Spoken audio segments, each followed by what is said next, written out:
all is fair in love and war, right? And racing's war, so... Oh! Getting a little western, getting sideways. Coming in hot. He is definitely on the gas on that XG750. These guys are all having some fun out here.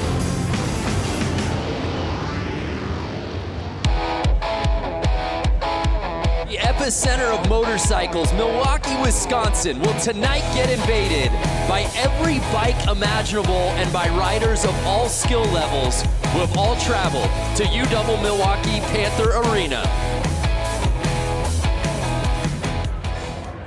What's up, everybody? Welcome to Flat Out Friday. I am Brandon Graham, coming to you with our entire broadcast team for tonight. Of course, joined in the booth with X Games gold medalist Lance Corey, the voice of sideline reporting at the X Games, Diana Dahlgren, and joining the broadcast team, making his broadcast debut, by the way, pro flat track racer Johnny Lewis. Lance, I'll begin with you. You've been here since year one. You've seen this thing grow and evolve.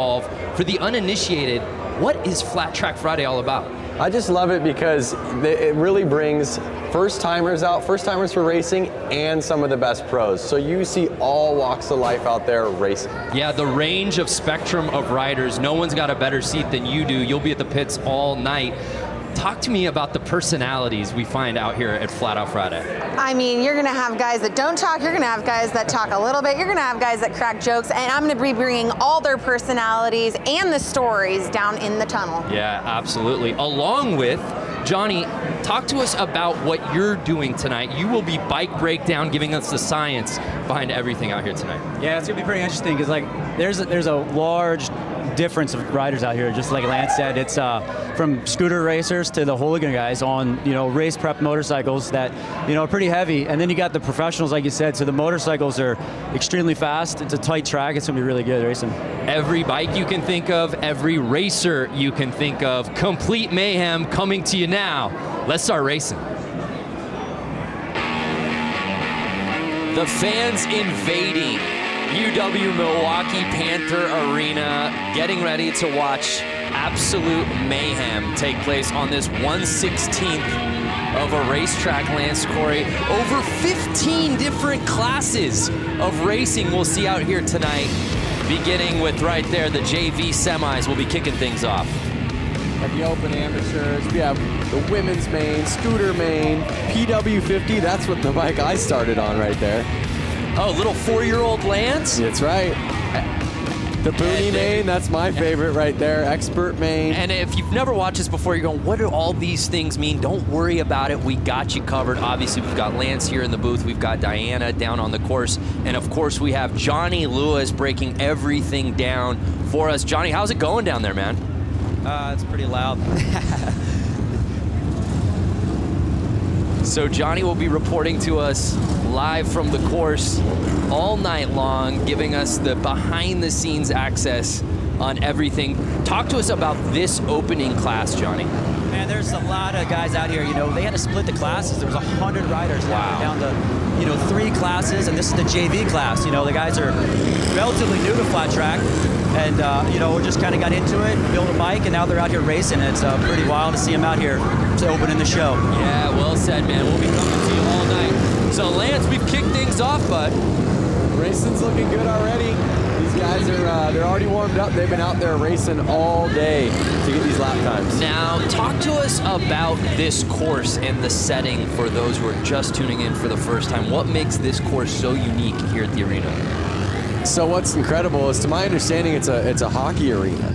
Right. And before this was set up, there would have been ice out there, obviously. There is not ice out there right now. But there was ice at some point. Oh, I see, but so not now. when they take all that away, the concrete is shiny and it is slick. It's like being in a big store where it's kind of like slippery, actually. Okay. So they end up spraying Coke syrup down, and they let it kind of dry, and it gets really tacky, almost like being at one of those gross bars or something where your feet I have no idea what you're talking about. Your feet kind of stick to the floor, They do that so the tires actually have some traction. 1 lap to go, you see, and there's the checkered flag. And again, we talk about the dimensions of this track. This stuff is at a torrid pace. If you've never watched Flat Out Friday, if you've never seen flat track racing on this scale, don't blink. No, it's incredible. It's almost like racing little mini bikes inside of your garage.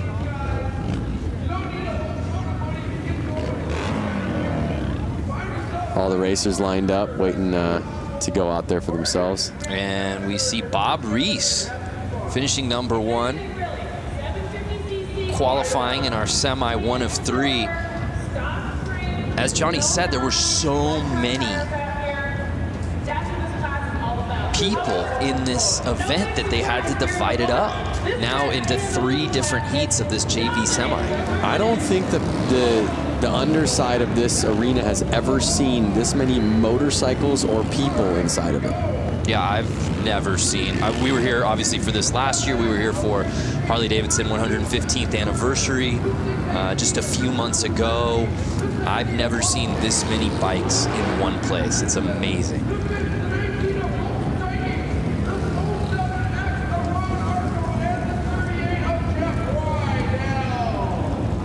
There's a great shot at our track here at the starting line. And one thing you'll notice as we get through these classes, right, Lance, is there's so much differentiation in bike.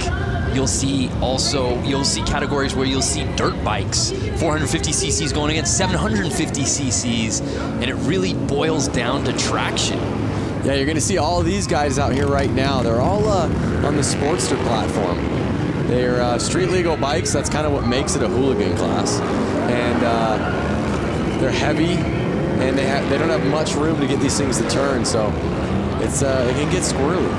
So this is hooligan JV semi 2 of 3. Oh, like that. 2 bikes down already.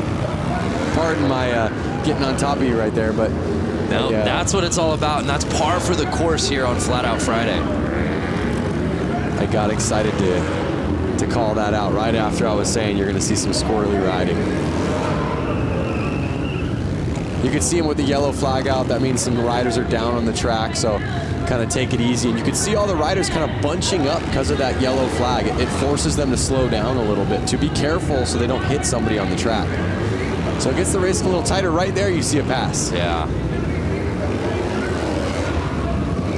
And we'll see Rydell in the lead right now. Is anyone going to catch him? 2 laps to go. No yellow flag out anymore, but the white flag is out. 1 lap to go. And now he's lapping people. Lappers can be dangerous, though. And 38 Rydell with the claim, the fist pump. He went double fist pump. I saw he went left to right, back to the left. He's stoked. He's moving on. There's 100 guys here in this class. He's stoked to qualify. I would be too.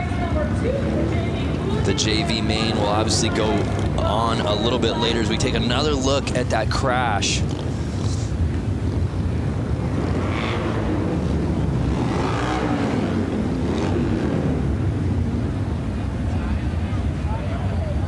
There it is. See that quick? Because he was so close to the other rider. Quick flag change. And again, if you're just joining us, we're in the midst of our hooligan JV semi, 2 of 3. Jeff Rydell taking the win there, qualifying onto the main. Absolutely, the jewel in the crown of motorcycle racing, hooligan racing, indoor racing, this type of racing in the United States, hands down. There's a little bit of everything here, and the focus really is on fun. Look how huge. And there we see the kits. We should, again, different types of bikes, different types of riders. I think the highlight for almost all of us here is beyond the dressing up of the bikes is the dressing up of the riders themselves. Yep, that's for sure.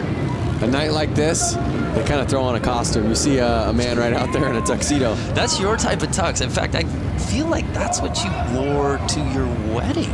It's kind of a full onesie tuxedo. A full sublimated tuxedo. It's like it's a glorious, it's not a tuxedo t-shirt, it's a tuxedo onesie. Yep. But again, that's the cool thing about this class. I mean, these are their bike. Look at the bike closest to us. Oh, and a guy pulled in front of him. But look at the guy closest to us. Yeah. He is actually, you could see his speedo gauges on his bike. This is not a race bike. This is a bike that he takes to work and back, and he wanted to race. It's so cold outside, he's like, you know what, I'll race the race just so I can ride my motorcycle inside today. Oh, and it was 69 getting the whole shot. Nice. Oh! But he's cut on the inside by 00, the Tux man. Can Brandon Gonzalez get back up there to 00? I see the yellow flag out, and Brandon gets him.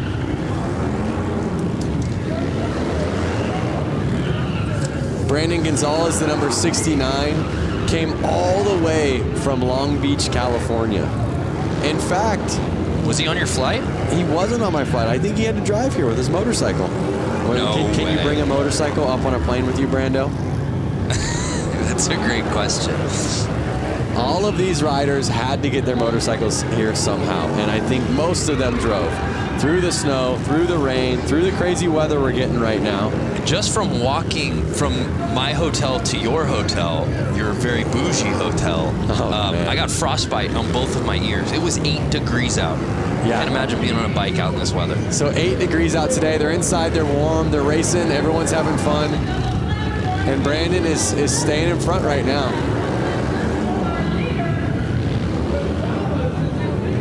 Now let's not forget, everyone here in the stands and all these riders, a lot of them are in town because tomorrow we're having the Mama Tried show. Right. A rad motorcycle show in the heart of downtown Milwaukee. And that's really the genesis of this entire weekend, and a byproduct of that is this race because the community as a whole had been coming out here. Yeah, I mean, it just happened naturally. I think the show was already going on. People were in town. People wanted to ride. People wanted to race. It was so cold outside. They said, hey, let's rent one of these arenas and let's all start racing motorcycles in there. They were letting their kids race. Everyone was racing. And you're going to see that tonight. You're going to see 4-year-olds out there on this track racing. Brandon Gonzalez, as you said, left no doubt about it. Even with the stoppage, returning for the win. He'll be moving on. So there you see Brandon Gonzalez qualifying.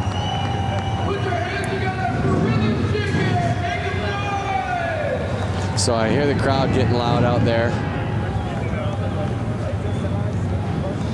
Oh my goodness. We have dirt bikes coming out now. If you guys want me to chime in, I got some stuff. Yeah, Johnny, you're down there, man. What now that we're a few heats in, what's your takeaway so far?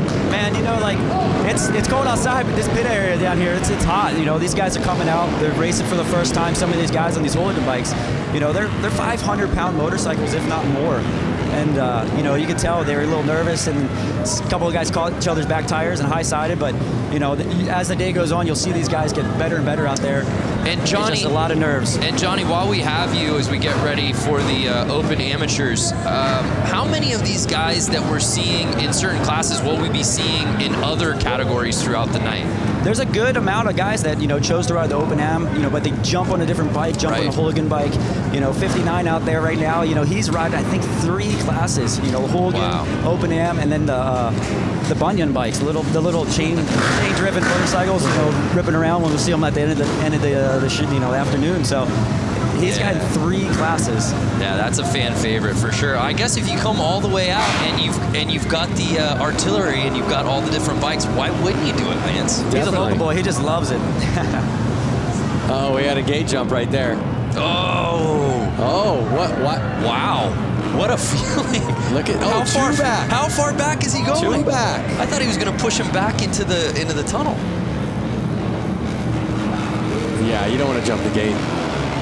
Speaking of jumping the gate, 59 getting that early lead. Notice these bikes, they're a little bit quicker, a little bit lighter. These guys are kind of getting on the gas a little bit more. You can see the bike sliding out. something about a heavier bike, you kind of want to ride it a little bit less aggressive and use that weight to kind of carry you through.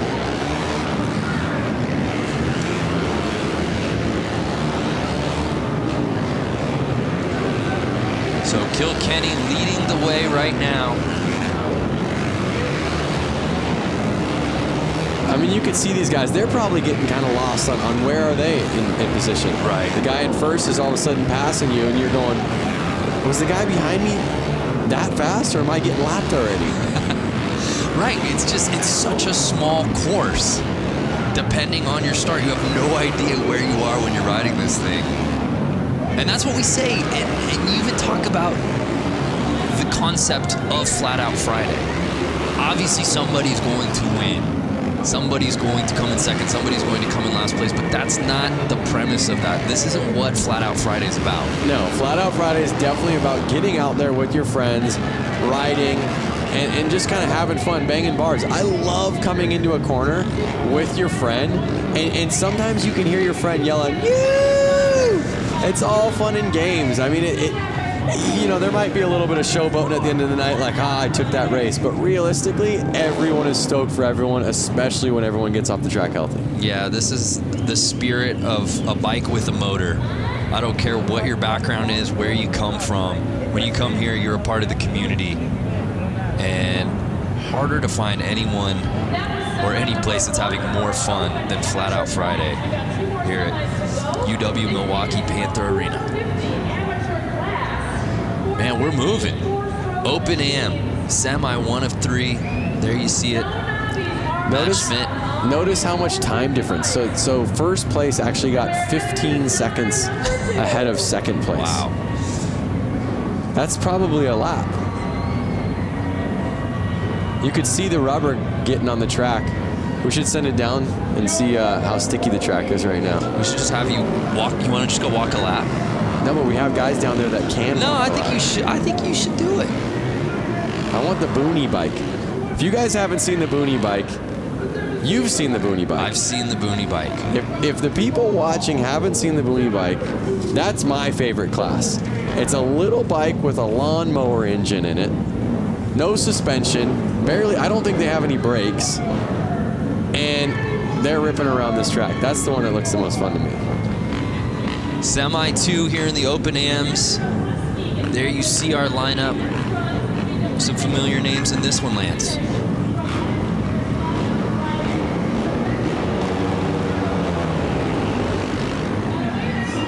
Whoa.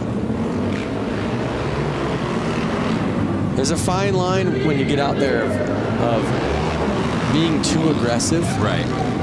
And maybe putting it down in the first corner. What kind of rider would you be, Brando?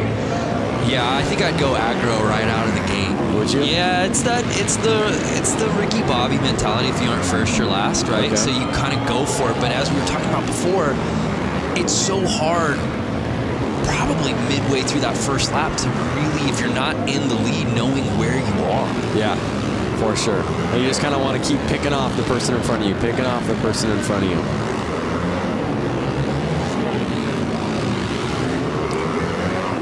Notice how far they're able to lean these bikes over on the concrete. They're really leaning them over far. I mean, the foot pegs are touching the ground. That was some racing right there. Yep. And I tell you what, if they don't stay in those black grooves on the track that they've been starting to make, it's a lot slipperier. So they're trying to stay in those locations so they know their tires are going to hook up and have some traction. Unofficial results. E. Brewski, there you see. Might be Brusky, but I like Brewski. Yeah? Yeah. Hope he's cool with that. But some impressive racing from him right there in our Semi 2.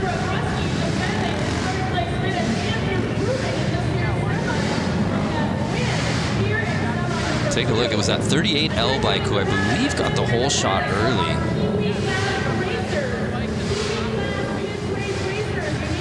And then Brewski really making his presence known.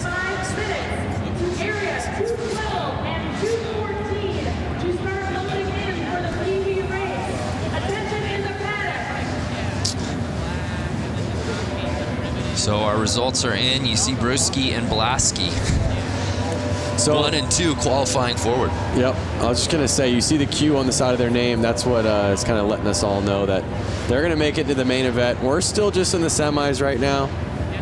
These are just every rider that signed up. Towards the end of the night at this show, you're going to have all of the fast guys battling. That is really where it gets intense. Yeah, it's really neat. As we said before, you come through the tunnels here of the arena and you see all the bikes lined up. You see riders from all different backgrounds. Obviously, there are some very familiar names here who we'll be getting to a little later in the show. And then you literally see 10-year-old kids completely kitted up alongside like a Jeremy Twitch Stenberg, you know? Yep, it's amazing. And where else are you going to find that? No, exactly. You do see Twitch out there, who's well known in the motorcycle community, taking photos with all the kids that are geared up as well. I was one of those kids at one point, and I see little PW50s out there, the little teeny dirt bikes, and it brings back such good memories. And one thing about motorcycle racing, it's such a family sport. You really need that family support. It really creates, like you said, that community. Everyone's there to help out. Everyone's willing to lend a hand. And they're off. 25. And the Stars and Stripes getting the early lead. Notice, Brando, that bike did have front brakes on it. There's no more front brakes. Not to these eyes. It's all gas, no stopping. Yeah, and Lance, talk about the importance, especially on these dirt bikes, of the suspension setup. So you can tell compared to like a normal dirt bike you buy off a showroom floor, they've actually lowered the front end of it a lot, drastically. So that way the weight gets a little bit more in the front of the bike and they can control it in corners a little bit better. Also, they've taken the front fender off. It's not really needed. There's no dirt flinging up. They're able to see where their front tires going a little bit better. But we may get a better answer down there.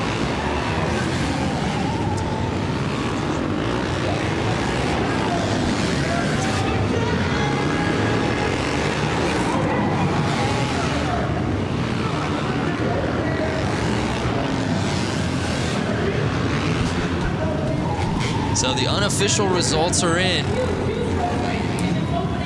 And it's C Funk, who looks to be qualifying to the main.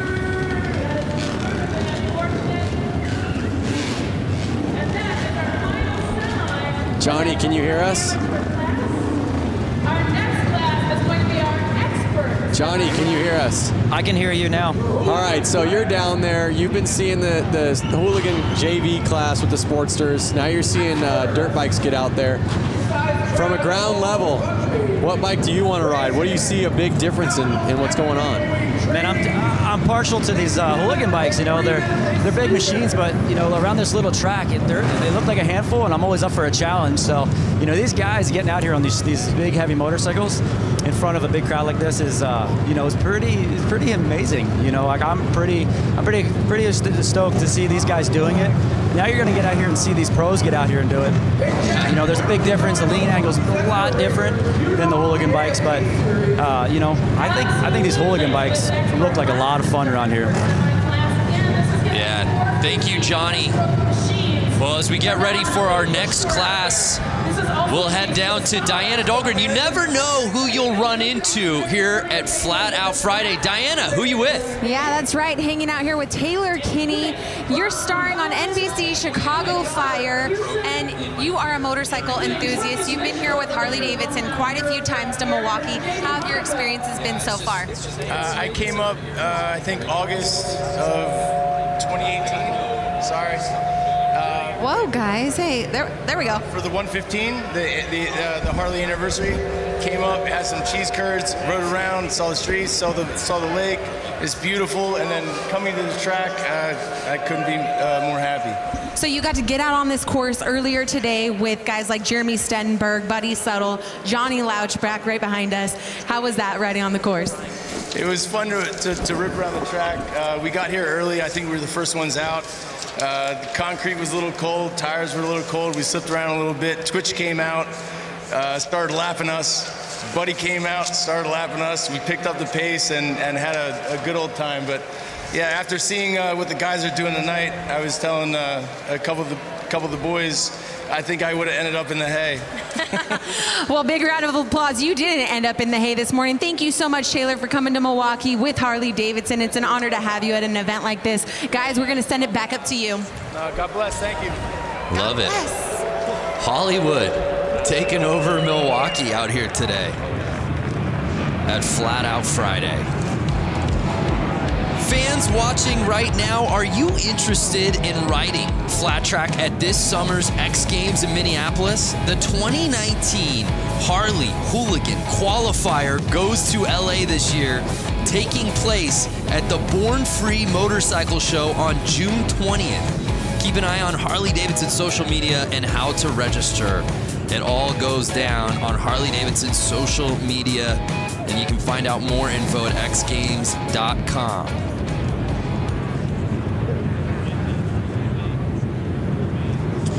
So we move on to our next class, the Expert Semis.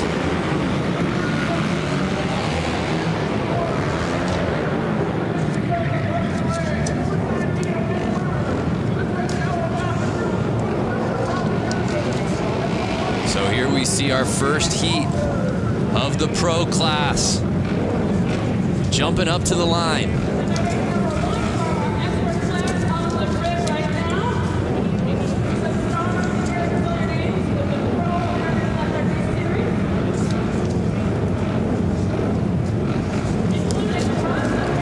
Here they are. The racing's about to heat up. Yeah, no doubt. Here we go, and they're off. Notice that he's got a piece of carpet on his boot, Brando. That carpet on his left boot right there, so his foot doesn't actually stick to the ground. The ground is so sticky, like I said, his boot would actually get caught. It would rip his foot back if that wasn't on there. So it's Bowman leading the way right now, and he is absolutely lighting this track on fire, Lance. He's going to catch up real quick and get into those lappers. Now, these are experts. They're not pros. So these guys probably have a job. They're probably going back to work on Monday or Tuesday. So they're really just out here having fun. I mean, everybody's out here having fun. And there's a great shot as you see our leader. So many of these riders, the setup, especially on their foot, the boot that's hitting the ground, as you can see, taped up to the max. It looks like he's actually got a little piece of carpet on there.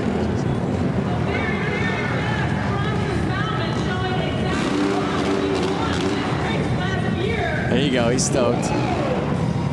Right from the get-go, he does not look back. Takes off, and he's gone. That's what we call a no-doubter, Lance. Bam. See him lift his foot so he can kind of bring it over those cones that are saying, hey, this is the inside, don't go any further.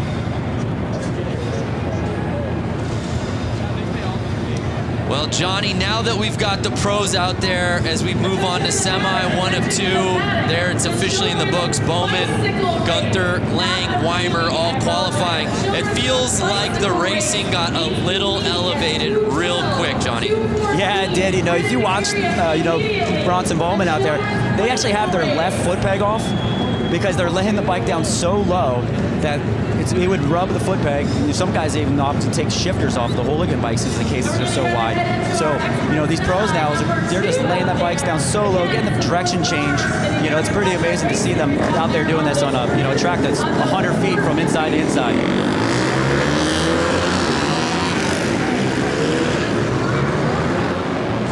I love that camera angle of that straightaway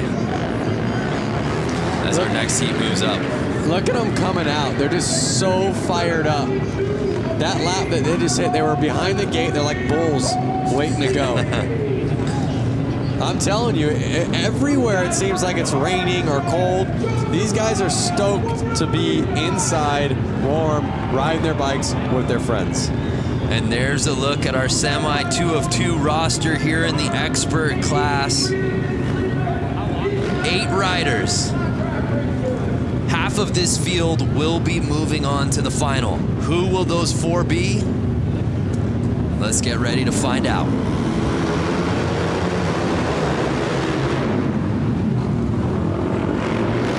Looks like the inside rider always keeps getting the jump and staying in the lead.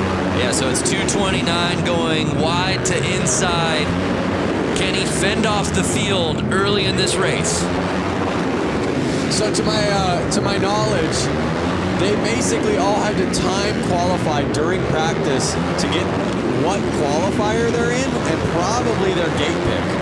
So usually the fastest rider gets first gate pick. And so that's why we're seeing the guy on the inside. He's choosing that line, and he was also the first one to choose it, and he was the fastest one in his class. That's kind of why we're seeing him be able to take off and lead the race and win the race in the last 2 classes. So it's Mishler leading the way, the 69 polka dot kit. Can Monaco catch him on the final lap? No, and it's Mishler taking it. And it looks like Weiss might have actually passed Monaco there on that final lap.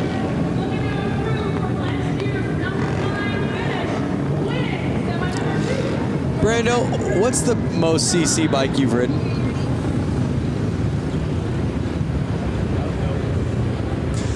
Oh, let me look back in my lifetime. You know what? I think it's got to be a 900. A 900. A 9. So to give you an idea, these are 450s. Right. And the Sportsters you saw out there were basically 1200 cc's. So you can imagine how big that bike is. That I can. I can imagine it. I can imagine it. Hey, let's head back to Diana, who I believe is with some racing royalty. That's right, racing royalty. If you guys watch the flat track series across America, you've seen Sammy Halbert, you've seen Jared Vanderkoy, and they are here tonight. Give a huge round of applause for these amazing, talented riders. Now, Sammy, this track is a lot smaller than what you guys are used to. Walk us through what you guys are going to do here tonight. Yeah, I love racing these little indoor short tracks. I grew up racing indoor short tracks, and you know, they call me Slammin' Sammy for a reason. So we'll see if I have to pull out the slam tonight. You know, I'm not afraid to if I have to, but you know, I know it's, you know, after watching the main here last year, I know you got to play your cards right. There's a lot of lap traffic in that 35 lap main event, so we'll see what happens. Just happy to be out here racing, putting on a show for the fans, and representing for Harley-Davidson. So, Jared, come to that. Has your teammate ever gotten dirty with you in the corner? Has he knocked you down? Has he slammed you a time or two? Yeah, we've had our run-ins in the past, but not as of recent. But yeah, it's going to be a good event, so I hope you guys all enjoy it. It's going to be a good time. So thanks Harley-Davidson for having us out, and everyone for coming out here, and hope you enjoy. You guys give a huge round of applause. Jared Vanderkoy, Sammy Halbert, you guys are amazing. Thank you so much. Guys, back to you. How about Sammy just saying, hey, I'm ready. If I got to throw up elbows side to side, I'll do it. Yep. They call me slamming for a reason. I'd be a little worried to be in his semi. All right, here we go. Sammy, of course, needs no introduction on the flat track, American Flat Track Series, of course, X Games as well. But I want to say something. I stand corrected. The experts have pros in the class. Correct. So I'm not sure if every single expert is a pro, or can an expert be an expert without being a pro? And can a pro be an expert well, a pro without of course, being a pro? A pro, of course, is an expert, but an expert isn't always a pro. Is this a riddle?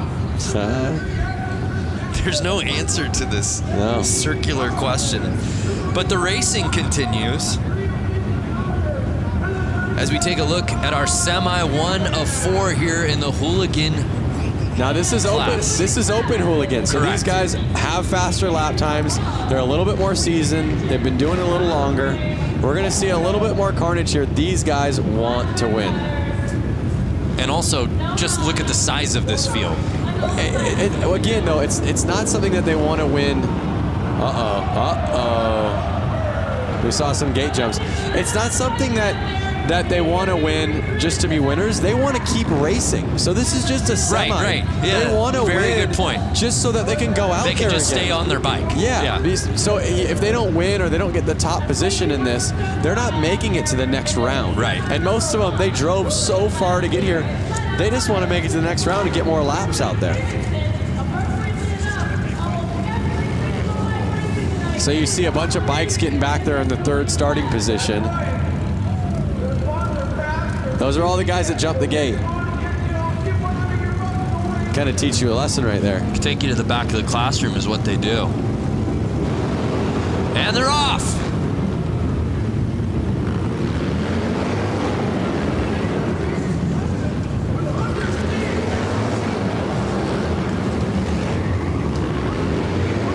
And it's early. It's Clements leading the way, trying to hold off Young and Carlson. I know Clements himself traveled all the way from California to get here, so he wants to stay out there.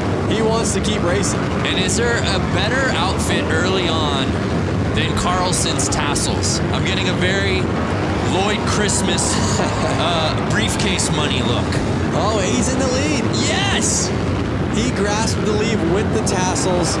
You would think that would be a hindrance, aerodynamically speaking. I think that's something like, I'm the man.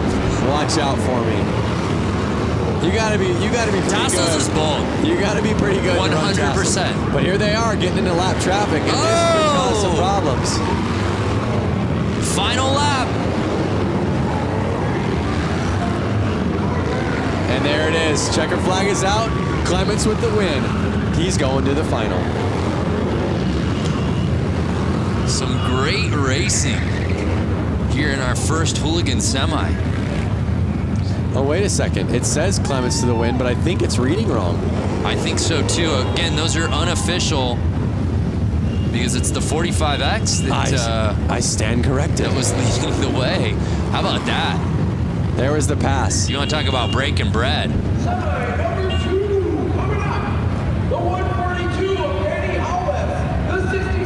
Again, some guys will wear the tassels to be noticed. Hey, look at me. Yep. And other guys are just that bold. I think he had a little mixture of Benny Carlson. It was Benny Carlson that wins it. And notice he's the only one that's going to qualify. Jason Clements, all the way from California, is turning around. Less than bragging rights, he doesn't get to go out there and race again. Got to bring your A game in these semis, Brando. Yeah, well said. The show must go on.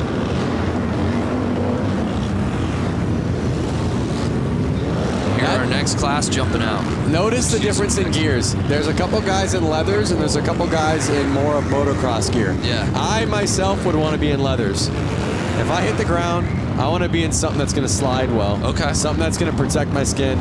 So it's interesting to see, who chooses what. Hypothetically speaking, you're wearing your leathers. What's Lance Corey in this class? What are you wearing? What do you look like? I look like number 100 right there. Dialed. Ooh. Even number 81 back there, he's got leathers on. So you go Johnny Cash. I go Johnny Cash. I would be in a Harley-Davidson jacket and chaps. Well, we'll have to get you out next year, Lance. Out of the booth and onto the track.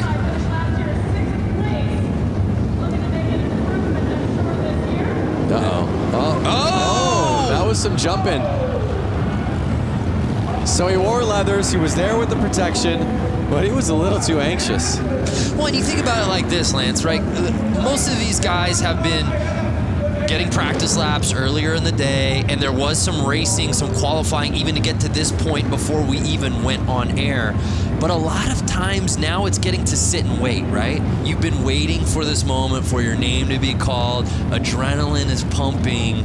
Yep. Can you really fault these guys for false starts right out of the gate when they've just been waiting? No, you can't. There they go.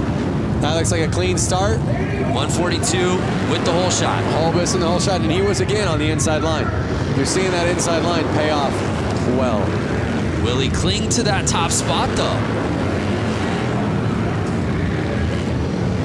It's looking promising so far.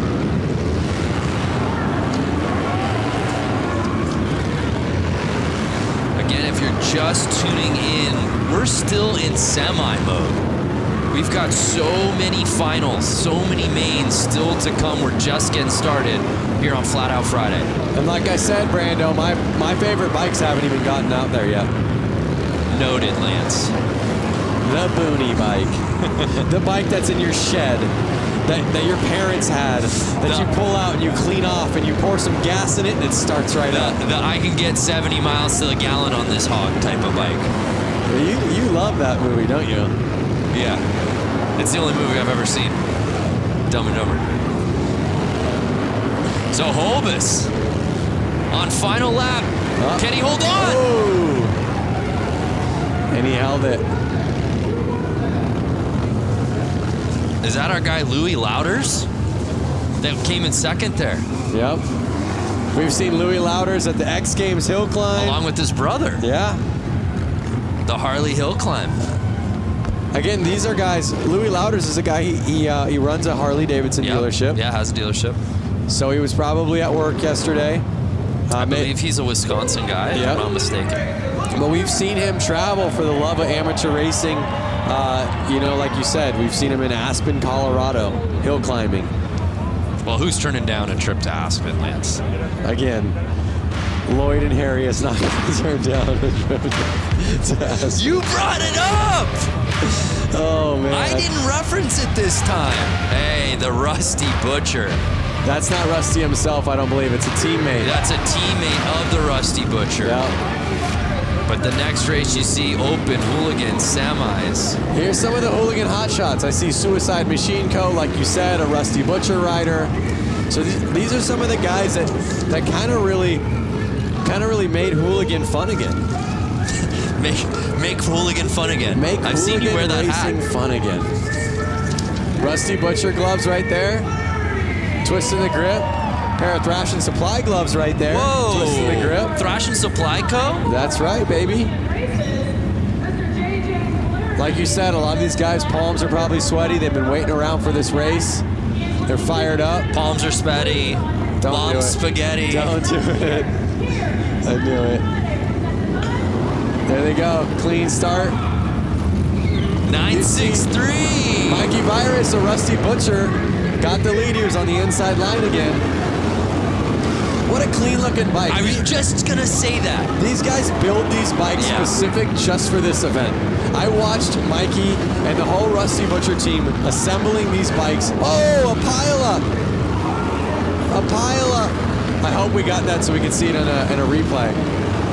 But you see the yellow flag out. They're kind of having to take it easy. You see the gas on the track. Yeah, we got to take another look at that. Speaking of setting a bike up, you got the opportunity to build a Harley-Davidson this week. Yeah, I've been in Milwaukee for 3 days now. We have a competition called the Brewtown Throwdown. Correct. Where basically two teams built bikes. You guys might have seen this in the show a little earlier on, but we were able to build 2019 Street Bobs. We had 2 days to do it. My team, the Quick and Easy team, we made a bike that was kind of replicated after a 1940s flat track race. So something a little bit more old style. The other team, Super Bob, I want to say? Yes. Super Bob, they made a bike that was a little bit more Supermoto-ish, a little bit taller. To me, it looked a little Mad Maxy. I'm digging my bike. I hope you guys vote for my bike, Quick and Easy. Yeah, tomorrow. both are beautiful. Check it out on the Harley social and then also Lance Corey's social. So we might be able to see the crash. There it is. Two riders must have collided. Suicide Machine Co.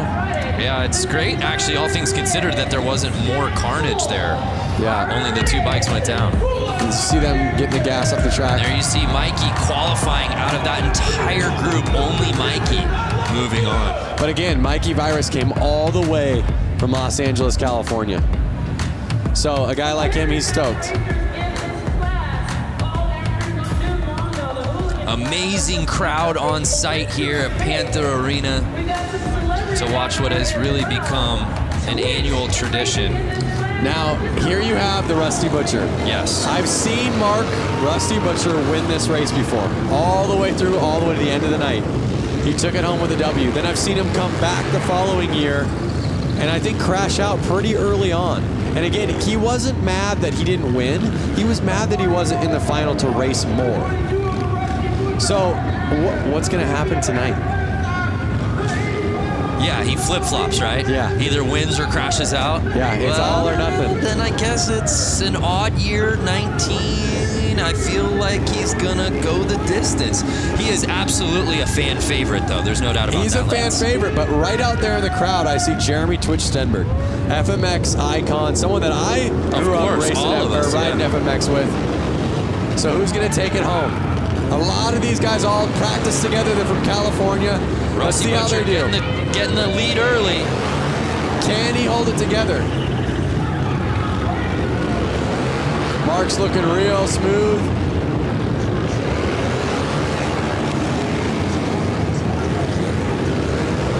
He's looking confident. He's got his eyes on the prize, but you see a couple riders on his tail. They want that position. That is a position that's taking you to the final. Are they going to go easy on him? Are they going to throw a tire in? Are they going to take him down? But we got a battle here midway through this race. Oh! No! Mark the Butcher goes down and it puts Buddy Subtle into the lead. Buddy Subtle taking over the top line, but no, Bush taking the lead from him. Wide. They're coming into Mark now, who's a lapper who was just in the lead. Final lap time. Will Bush hold on? Looks like Bush has got it. And Bush gets it. Oh, and what a heartbreaker as Subtle comes in second for Rusty Butcher. What a transition. You go from Rusty Butcher laying it down, Buddy Subtle then in the lead, and then you get the number 44 of Bush taking over the win. There was 3 different leaders in that race. That was some of the best racing we've seen all night. Oh my goodness. And you said it right before the race began, partner. Butcher wins it outright, crashes early last year. What's he got this year? In the lead, we think he's got this thing comfortably, and crashes out. It's such a, I feel so bad. And there you go. What do we got? I don't know if those results on the screen. I don't know that that's official. I'm not sure. I have to disagree. I had my eyes on that pretty well. I feel like there's somebody we can talk to here.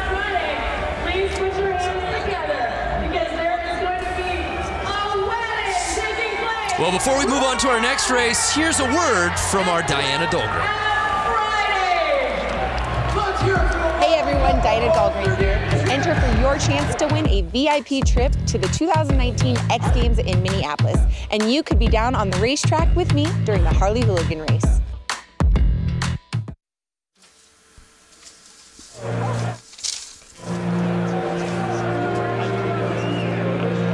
Check out the kids down there. On bicycles, pumped up. They got their helmets on.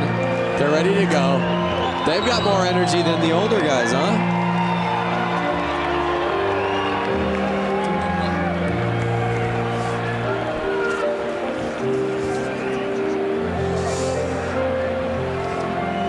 This is what I like to see. Yeah, there you see the young fans. Flat Out Friday brings out everybody, including some influencers who came out and were able to take some laps around this course. Let's take a look at that. The track feels really good. We got a little practice in there. It was fun. I grew up racing motocross, so it was cool to do this. It's something different and something I definitely want to do in the future more. It was fun just to go out and get a couple loops in, watching these guys follow lines and get a feel for the track. It's my first time actually even touching concrete. I've seen so many videos of everyone barely scraping their primary and eating it, so I was trying to be cautious out there as much as I could. It's pretty tacky, but it will spin a little too, so I think it's exactly what you want. It was awesome riding with these 2 big trees. But I honestly think we got them. Yeah, I got to keep it on 2 wheels and yeah, not crash. I got 100 cheese curds on Buddy to take the whole thing. Some heavy hitters. Yeah, there you have it. That are part of it. And there's your bike. Yep, there is the bike that I just got done building over 3 days. She is a beaut, man. Well done. Oh, I'm so stoked on her. I really wish I could take her home. Notice how the front and back tire, they're the same size. I love that look. Yeah, everything about it, the paint job, it just, it's an excellent motorcycle, Lance. You should be really proud of yourself. Hey, thank you very much, Brando. And there is the other bike the other team got to build. Yeah, that was Diana Dahlgren was part of that team. And as you said, a little bit more of a Mad Max kind of racer look. I really like it. Hey, we're still in the middle of all these semis. Let's send it back down to Johnny. Man, that last race had a little bit of everything. Johnny, are you there? Hey, I can hear you guys now. Sorry, we had a little technical thing. No, I was just saying that racing kind of had a little bit of everything. Some big names, obviously. Rusty Butcher, we thought was going to take it, going down midway through that race. Yeah, you know, he just got in there and the bike started chattering a little bit and the front end went away from it. It's, you know, he started getting that lead and started riding a little tight. And when that happens, you know, the bike just kind of handles differently and he got that front end push and he lost it. So, you know, that's been kind of a thing that's been going on a lot lately is, you know, just guys, you know, getting offline that little bit and somebody sneaking, you know, right underneath of them and then bumping by. That's how, you know, Carlson got the win that last, you know, the one before. He just, the guy ran wide a little bit and just snuck up the inside. So, you know, that's what it's going to be all night long. It's just guys kind of, you know, jumping in and, you know, when that opportunity comes available, they go for it, and that's going to be the racing tonight. Yeah, and Johnny, Lance had said it really seems like the theme is whoever's got that inside start has seemed to get the whole shot. Are you seeing that too down there? Yeah, you know, that's why they did the qualifying for the guys, you know, the bigger classes today, to provide that opportunity to kind of you set the stone right out of the, you know, practice staging, you know, get the guys out there, get a good lap time, get that pole, you know, and that's kind of the key to the race, you know, just trying to get that pole position, keep doing it, you know, throughout the evening for that main event. Thanks, Johnny.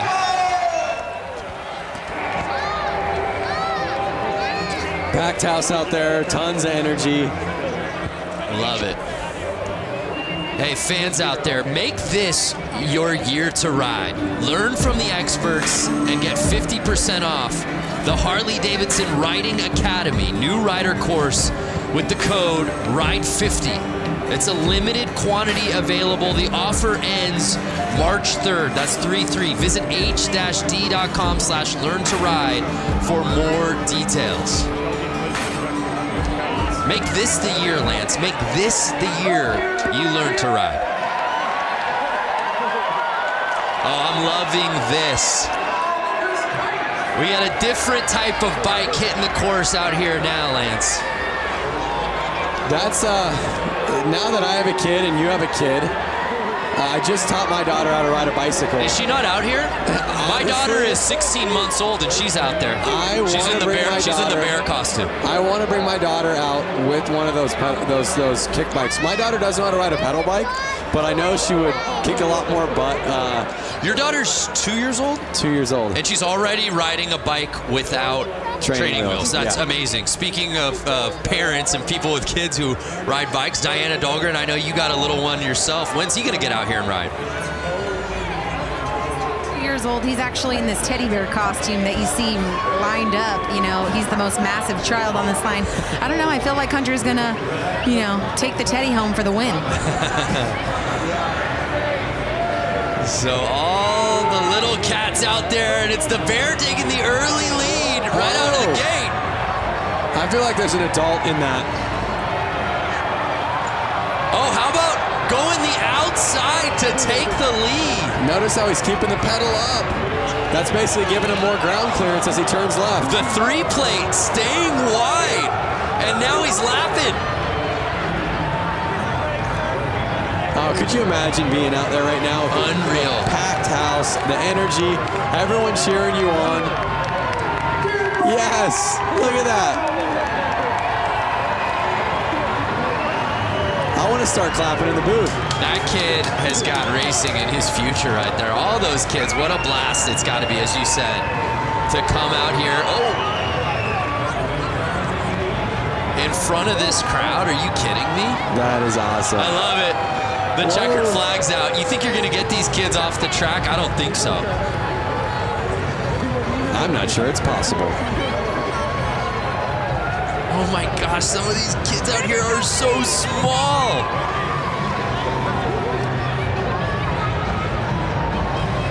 Speaking of kids and bicycles, Lance, I know you just got a new bicycle. I did just get a BMX bike. I grew up riding BMX bikes my whole life, which I'm sure these kids are gonna do. I'm sure most of these people racing have done, most people in the stands. And it just was something that, it was like a calling of like, you need to kind of go back to what you did as a kid and find that real organic fun. And did you find what you were looking for? I found exactly what I was looking for. According to your Instagram all last week, it seemed like you found it pretty much every day at the park. Yeah, I went to the skate park every day and had a blast. Look at that little kid cruising his little pedal go-kart.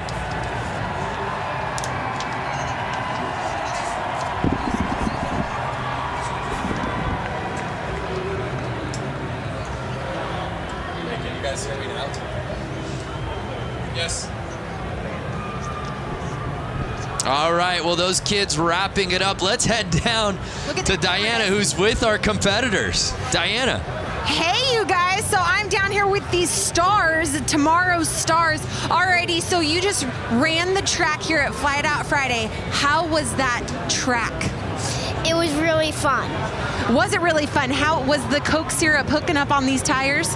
Yeah, it was. Sounds great. And then we have the teddy bear. You know, I was telling everyone this was my child earlier. Here's the teddy bear. Was it hot in the costume? Yeah. How was the course? Good. What is your goal in the future?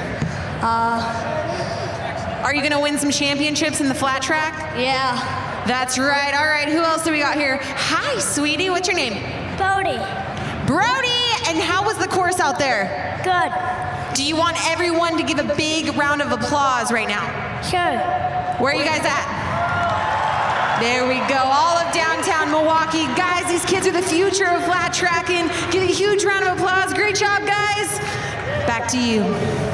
Thank you, Diana. I love asking the kid in the bear costume, what's your goal in life? And you just saw like his entire life span before his eyes. Like, what do I want to do with it? Where do I want to go?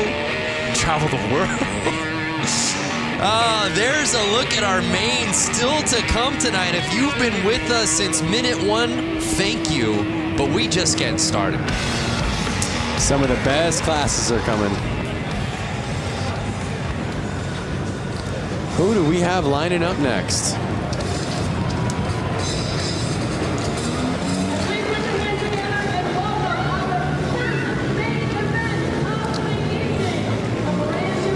So here comes our new class, and I'm not totally sure yet. I'm gonna wait for the graphics to come on screen so we can all find out together. My paper says Mad Dog Maine. That's right, Mad Dog Maine. Graphic. Mad Dog Maine. So I'm not sure the rules of Mad Dog Maine, but I'm seeing a lot of kind of 4-stroke mini bikes out there right now. All different sizes. It kind of looks like bikes that would be in the range of 80 to 125 cc bikes. So we've got 12 riders out there, as you see. You see guys, or you see people in sweatshirts, you see people in motocross gear. You kind of see, again, he might have just came right off the street and he's racing right now. There you see Sean Sheely was the top-ranked qualifier. What do we got, Lance? Someone must have jumped the line or something's going on. A little line jumping. Like a little tire kick from the dad shoes. You see that? And they're off. Oh, Sheely getting squirrely. Whoa. Can't take advantage of the positioning. And it's... Whoa, the track looks like it's getting a little slippery out there. You see the spotlight right there on number 75. Jacob McClutchin. I don't think that kit needs a spotlight, guys.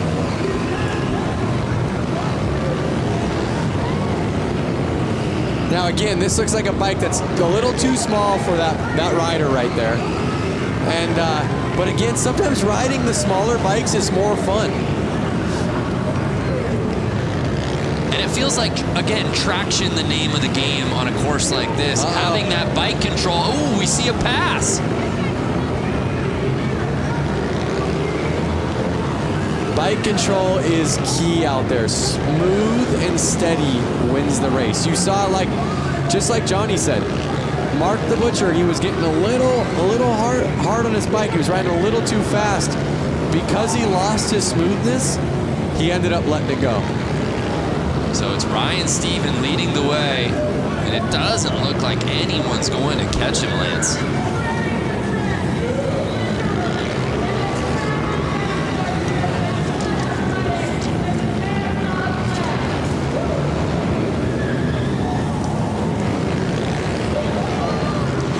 And now he's starting to lap.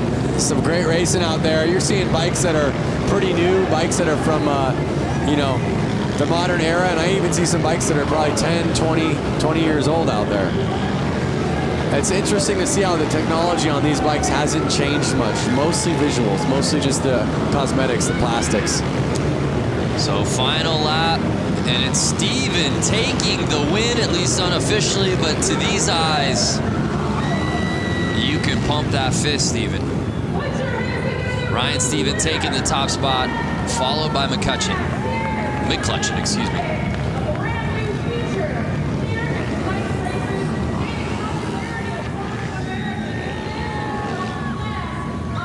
It was McClutcheon leading early in this race. And let's see if this is where the pass took place.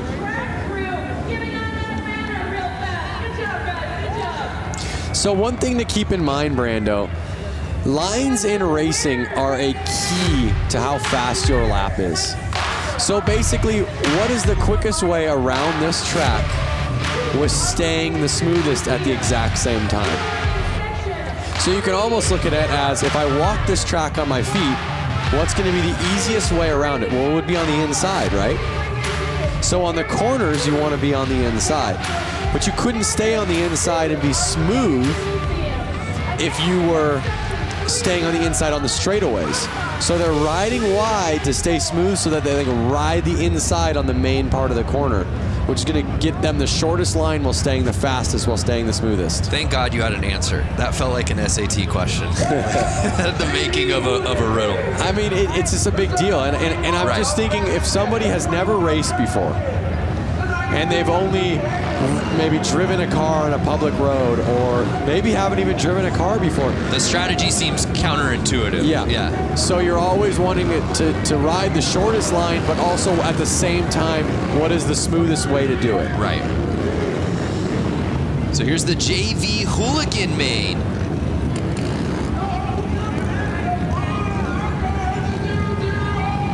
Some familiar names on this roster you'll see in just a little bit, headlined by guys like Bob Reese and Brandon Gonzalez, who looked so good early on this course this evening.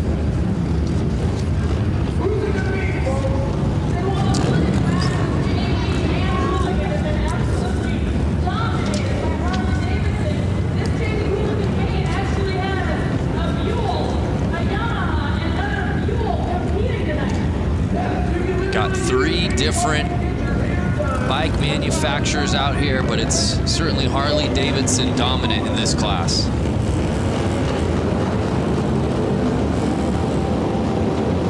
So just to give you an idea, I see the number 7 out there, Juan Arceo, right there on a black Buell. And he has a full-time job back in California. He made his way all the way out here to race this, so he's stoked to be out there in the Hooligan JV. But that's the beauty of Flat Out Friday. It's just filled with weekend warriors. Yep, exactly. Matt Schmidt, who had that first pole positioning, taking the whole shot, and he may not look back as he's already catching lapping. up to Tuxedo. Yep.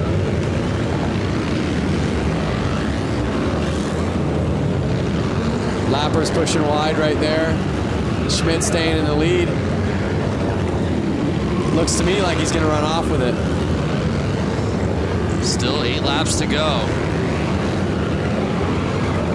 But Schmidt clearly knowing his way around this course. He's kind of already catching up to a couple other lappers. And you see that for those who haven't watched before already, the etiquette for some of these guys that are getting lapped, they're merely getting out of the way. If you're getting lapped and you know you're getting lapped, the nice thing to do is kind of let that guy by.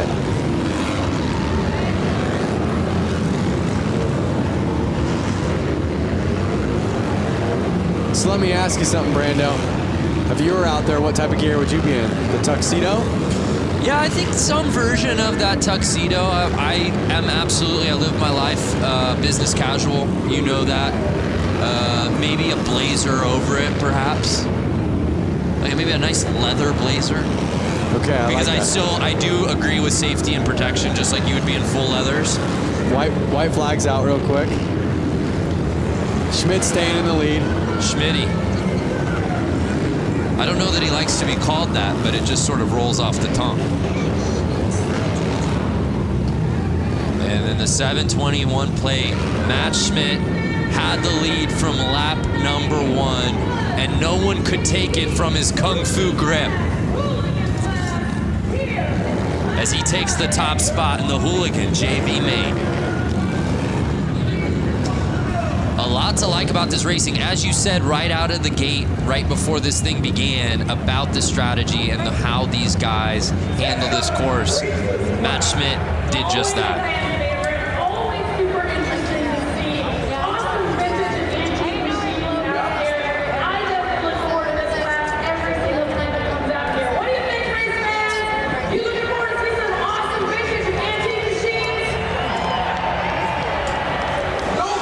So it's Matt Schmidt taking the top spot. There's a look at our results from the Hooligan JV main. Let's send it down to Diana, who I believe is with Matt Schmidt. A huge round of applause for Matt Schmidt, who's taking the win here in Hooligan JV class. Matt making it look so easy out there. It looks like you belong with the Hooligans. How was the course? The track was awesome. It's the first time I've ridden concrete, and I signed up late, so I got stuck in JV, but it was a good first outing. I got to thank SNS Cycles, my coworkers, my friends. They gave me a good seed to ride this evening, so thank you, everybody. Congratulations, Matt. Guys, give him a big round of applause, and guys, we're going to send it back to you at the booth. Yeah, Matt Schmidt looked so good out on that course, and again, you're just seeing the level pushed as we move on throughout these mains. But like you heard him say, it's his first time riding on concrete or racing on concrete. He was saying thanks to his co-workers for helping him get out there. So you have a guy who again, does not do this by trade. Right. He's an enthusiast, he's a gearhead, he's a motorcycle rider. Which blows my mind when you say that, when you look at how he raced out here tonight to win that thing. Looked so comfortable, and oh, by the way, he's never raced on concrete before? Come on. But so many of these guys have a similar story, Lance. We move on to our next race of the night. It's our brakeless main. One thing about these guys that's similar story is they all have no brakes. Hence the name. Whatever they're paying you, Lance, double it. That's the sort of analysis that people are coming here for. So there's a look at our roster for tonight's brakeless main. Randy Brolick will be in that first position on the inside.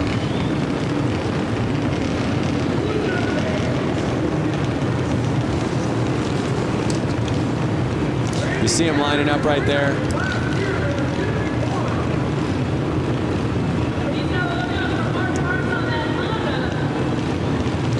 Oh, let's go to the gram. Oh, excuse me, I believe this is Twitter. Paul James at James Gang Racing. Go time. Only one round of practice on to the heat races at Flat Out Friday. The girls who ride out ya at Flat Out Friday. Women's hooligan races are so rad. Could not agree with y'all more.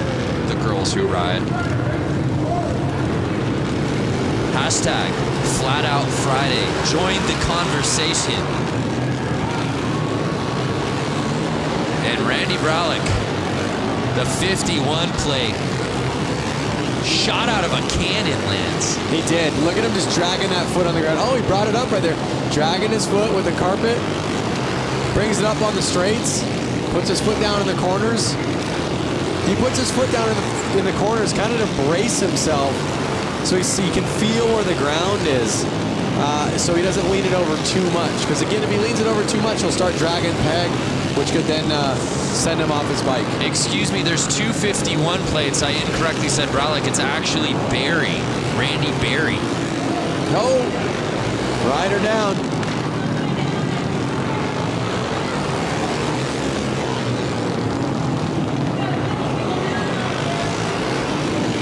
And the Stripes are able to get the bike off quickly there.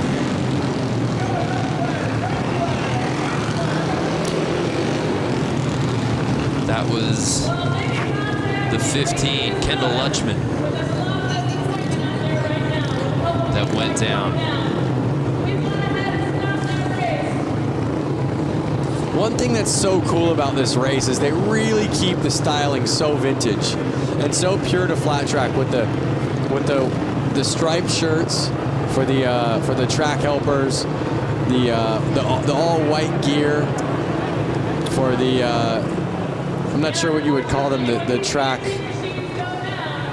kind of flaggers, and I guess they're the flaggers. Oh, it looks like he's hurt maybe. Yeah, so we have eyes obviously down there on the course. Diana, what'd you see? What happened there? Yeah, so basically it just went down in the corner, but what my angle shows is that his leg got trapped under his bike, and it just took a couple. Right now, with the red flag, since they got so many, and they're going to do stagger. We losing Diana there due to some tech difficulties. We'll try to clean things up, but that's a tough go. So I don't know if you were able to catch it earlier, but the front wheel on his bike, look at the front wheel. Tacoed. We call that tacoed because it's folded like a taco. Oh, that's why you call it taco.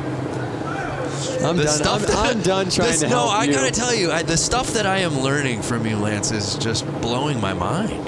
Doesn't look like he's doing too well. I mean, he's back up on his feet, but... Yeah, it's good to see him popping up, but how...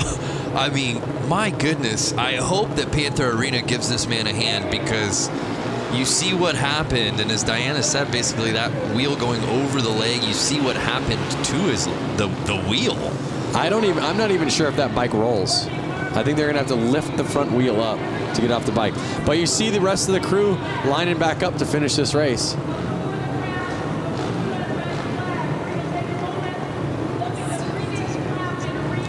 And well, again, let's. I believe Diana's. We're good. Technical difficulties out of the way. I want you to finish that thought from what you were seeing, Diana.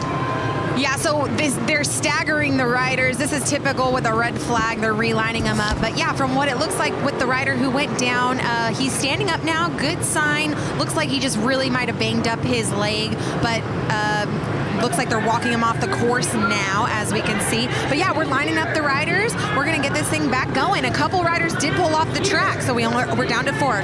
Guys, let's go racing. Yeah, I love it. Thank you, Diana. And there you see them trying to get that bike off of the course. As you said, it's not just gonna roll off. And the show goes on, and again, 51 Barry. He's on a mission, Lance. he is on a mission. You saw he was the fastest before that crash happened, and he's just putting it back down and proving he's the man to win this race.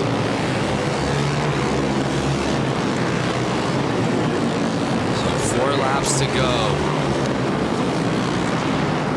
And it's Barry with a sizable lead. And as you said, Lance, going outside to in. You don't think it's the fastest way to go, but that is the route to success out here on this course tonight. And Barry doing just that.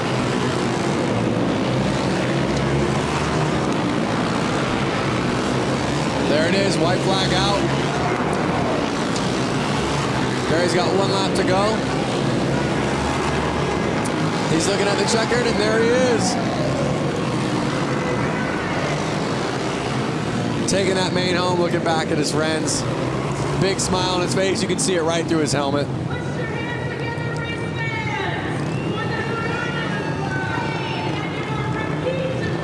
So even with the crash and a little carnage, it was Barry who had to, even after the restart, get that lead back and win it outright, and that he did.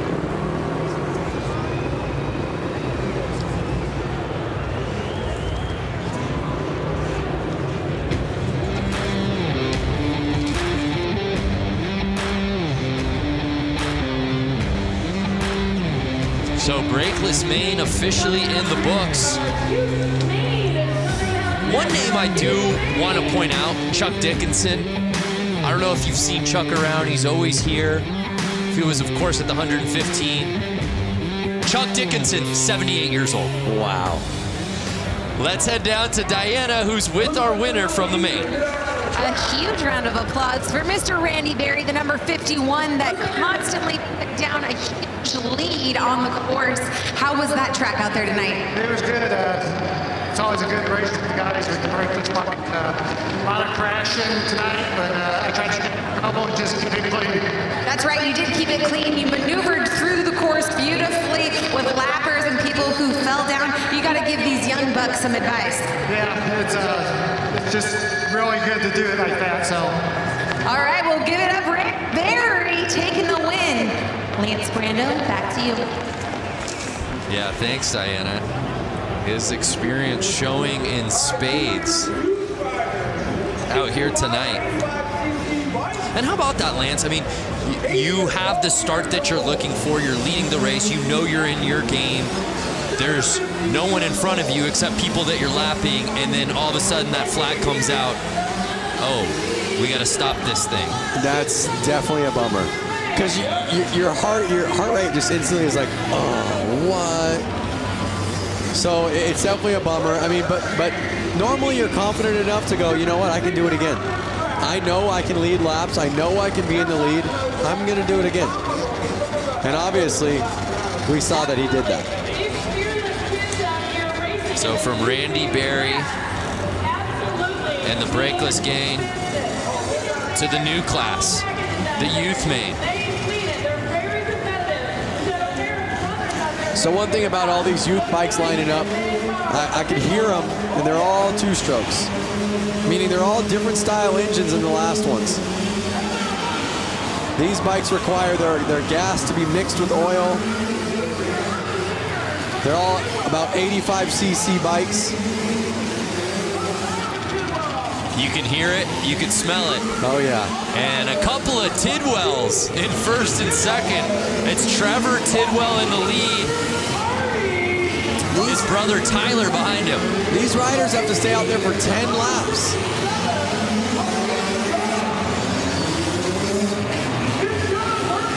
I see a couple 60cc bikes out there.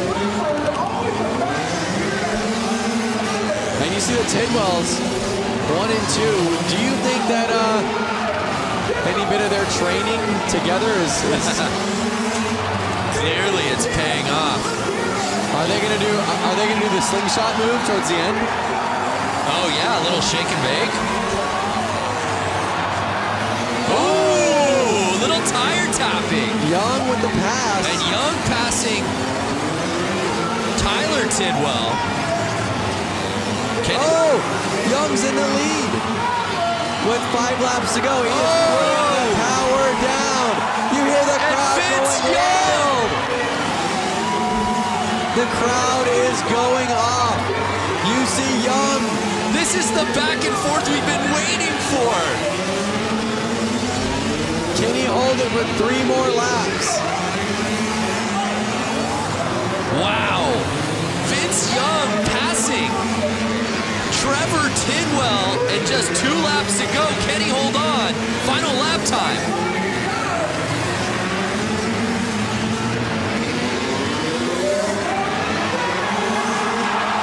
Wow. And did Tidwell pass him?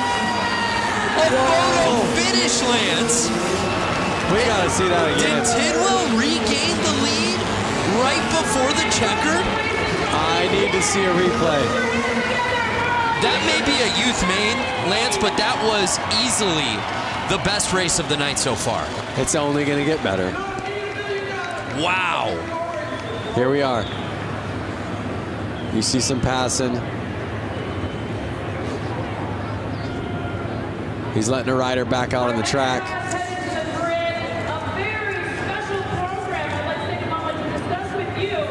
Let's see if we can see that checkered flag pass.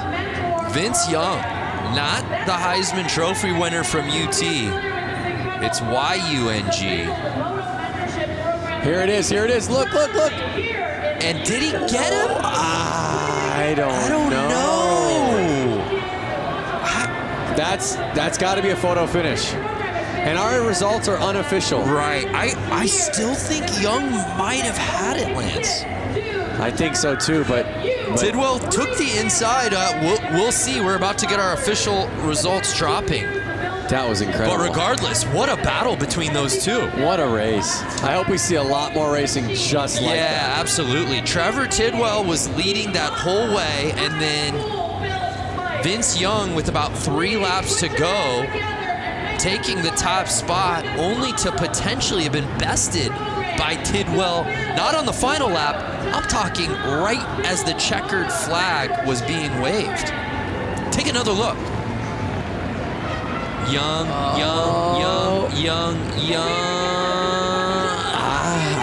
Tidwell on the inside just makes it so interesting. Look at how leaned over Tidwell was. Carrying his momentum right out of that corner. Leaning the bike. That's some savvy racing right there. Incredible. What's up, everyone out there? That's a lot of people getting on the Jumbotron for the first time in their lives. Oh, kiss cam. Kiss cam.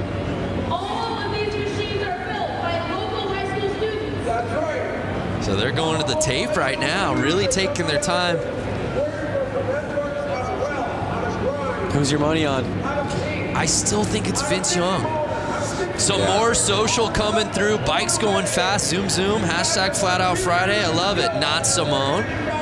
Even got a little, she's got the cherry emoji in her handle. Watching Flat Out Friday on Blockhead Moto channel by the fire. What better way to spend a Friday night? Dave Hoffman, thanks for spending the night with us. Malika, who says there's nothing to do in Milwaukee? Not Lance or I. That's for damn sure. We're checking out Flat Out Friday. Checking out Mama Tried's Flat Out Friday. Lance, we still don't have our official results yet. They're looking at photos. At the photographs. They're looking back at the footy. You asked me, I asked you. I thought it was VY. Do you think Tidwell did enough there at the end? I'm going VY, but they're definitely splitting hairs right now. Could we have a co-champion? No. Somebody passed it first. They are splitting hairs. They're looking at the photo finish right now. Someone has to have a photo. And it's Vince Young. Wow. So in the end, Vince Young bests Trevor Tidwell to take it in the youth main. By a split of a second. Wow, what a performance though. You know, we talk about it, right? The weekend warriors, so many of these guys who have regular day jobs that just travel from all over the country, all over the world to participate in this, sign up and register for their chance at glory, their chance to have fun. I love the youth main because these kids are still gunning for the professional ranks. You know? Definitely. You were there as a youth racer. I was there, and it's so cool for these youth riders to be at this race where there are actually some pros keeping an eye on them. They can go ask them for pointers. They can go ask their opinion. So it's a really great race for the youth and for the new people to ask the pros, hey, what are you doing? Or, hey, we're on the exact same track. Well, let's watch him do it. Yeah. So now it's time for the main build to break down what these bikes are all about. Let's head back down to Johnny. Johnny, break down this class for us. Hey, you know, this is a pretty interesting class. This is actually a high school project where they take CB 175s and they've been working on them, machining them, kind of turning their own vibe on these motorcycles. And it's pretty cool because it's right here in Milwaukee that they're doing this. So it should be interesting. Oh, super cool. Thank you.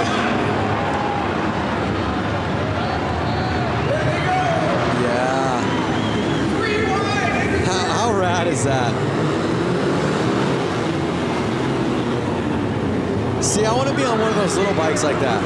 Some you're proud of, some you're having fun on, but some you're not as worried to kind of drop if you accidentally go down.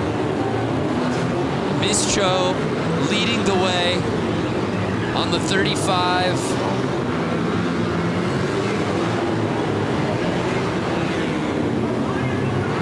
Oh, and it looks like Malinowski might have taken the lead.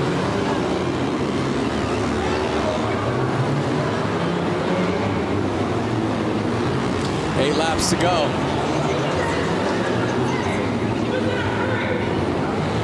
Seven laps. The laps are just ticking away. These guys are riding pretty dang fast. Yeah, Ian Malinowski in first place.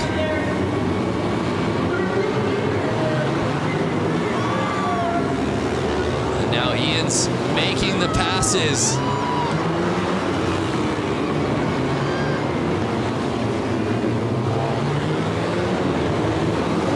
The story behind these bikes, the origin, and that's what the great thing about each of these classes, Lance, is each of these classes tells such an amazing story about not only the riders but the bikes and where they came from.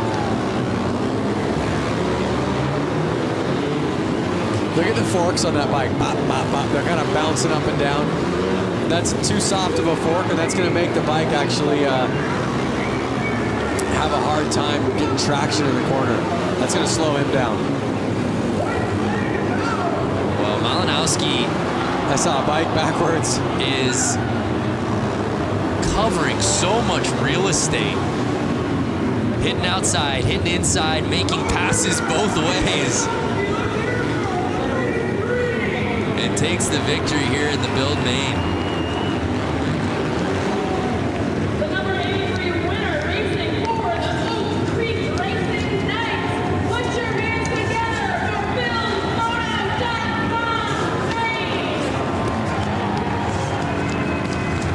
That class looks like fun. And to top it off, they had a lot of fun building those bikes.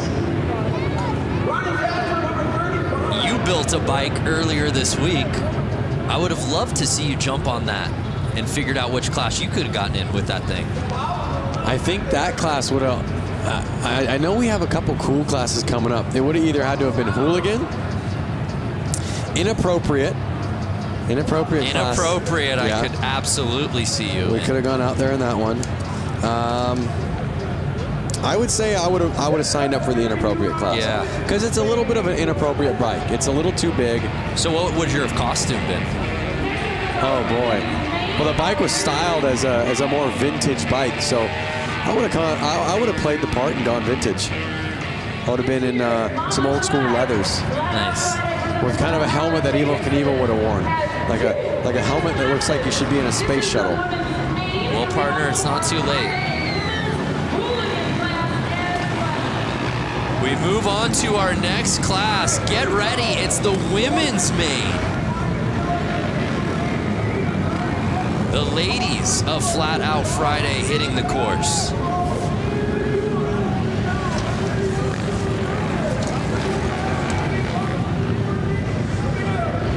We've got 12 riders out here. And this is one we're really excited to watch. All of these women absolutely ripping on this course. Was watching them in practice earlier today.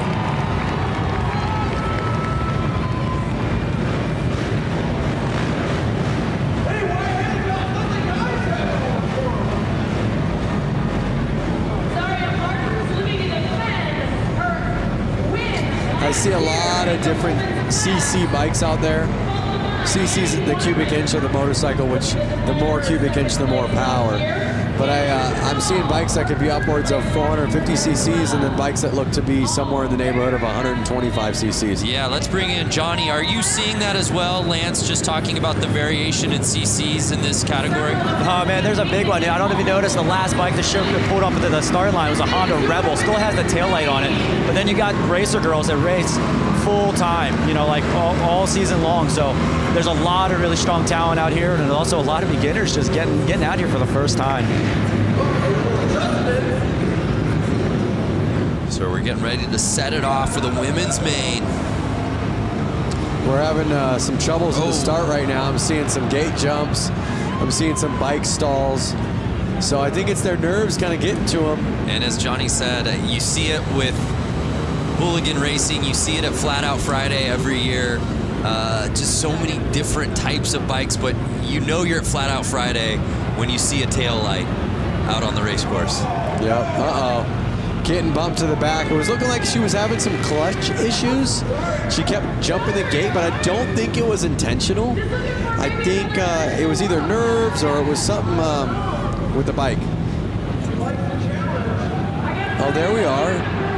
Yeah, I'm seeing dirt bikes, but then I see a cruiser bike. Right, and that looks to be Zaria Martins. Oh, she has to be on the third line for those mistakes. They're off. Again, that inside line kind of being the promising one. It looks to be the number 11. Anna Lang.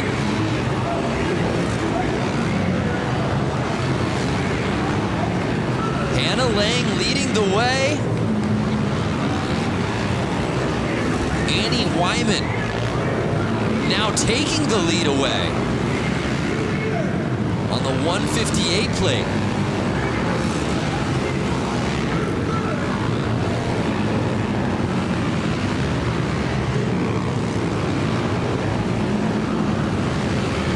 And you see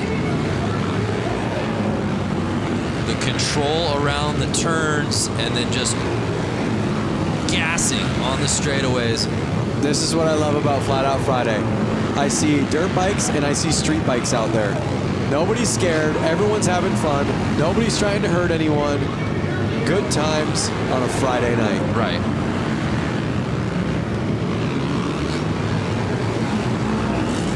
So it's Wyman still leading the way,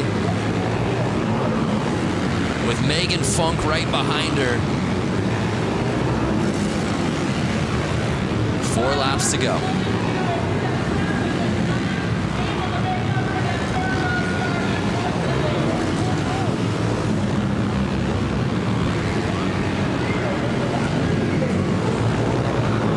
If you were in this, Lance, would you find the spotlight to be distracting? I don't mean that figuratively. I mean literally the spotlight being on the leader. Yeah, I know what you're saying. I think that you're so focused, you're so looking forward at what's going to happen next. Your mind is so in the race. The light, you're probably... Oh, no! She was trying to get that last lap pass.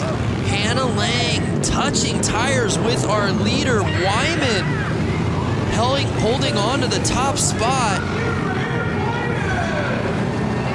So I think that the spotlight goes unnoticed. I really do. I think your mind's so focused on the race, that's not something you're thinking about. And how about back to what we just saw? Obviously, Wyman did herself some racing there in the women's main, but Lang, who had the lead lap 1, really going for it there at the end, Lance. Hey, just like you said, you ain't first, you're last. Look at that. I say that jokingly because we never want to see anybody crash. Luckily, it looks as if the crash, she's okay. I believe she probably got up after that. It didn't even seem to deter Wyman at all. I think she was straight up enough, far enough out of the corner that it wasn't going to affect her. So Annie Wyman taking it in the women's main. Let's head down to Diana, who's with Annie. Annie Wyman, congratulations. You took the lead, smooth race, and someone almost knocked you down right as you're crossing the finish line for the win. How was tonight for you? Thank you so much. It was a really close race, but I had a lot of fun. It's my first one ever at Flat Out Friday. I wanted to thank my dad for taking me here and all my sponsors for helping me out. First time at Flat Out Friday must be a good luck charm. Congratulations. Wyman taking the win. Yeah, what a performance from Wyman in the women's main. Didn't have the lead early, but was able to climb the ladder, took the top spot by lap number 2, and then there was no looking back. Even got a tire tap there on the final lap. And now it's that category Lance has been waiting for, the scooter main. Let me out there. I wonder if they would have let, I guess a scooter, you probably have to have that section in the bike where your feet can kind of sit on that platform. The scooter main. Do you have a scooter at home? I don't. I have once upon a time. I was actually able to trade my van for it straight up. So a scooter is a light two-wheeled open motor vehicle on which the driver sits over an enclosed engine with legs together and feet resting on the footboard. Look how old that Vespa is. Just a nice vintage Vespa. This is what Flat Out Friday is all about. 8 riders on scooters. And Lance, the reality is almost all of these guys have been out here for other races as well. Just bringing their scooter from home. This is the fun class. Oh, look, they were tied up. This is the fun class. This is the class that I want to be in. Let me out there. Absolutely amazing. Lepsinski leading the way. These are the grocery getters. These are the coffee getters. It's an electric factory in the arena right now. The fans are losing their minds. And they have to race 10 laps on these. They are treated the same way the pros are. That's what's so cool. They don't take this joke class like a joke. They take it serious. They have to do the exact same amount of laps as the women main just did, as all the other mains are doing. So Lepsinski leading the way. Pickett behind him. Schwenker in third. Oh, no! Was that our guy in the Vespa? It was the guy. Oh, no! Carnage! And they're only 4 laps in. That was our leader. So now Lausch.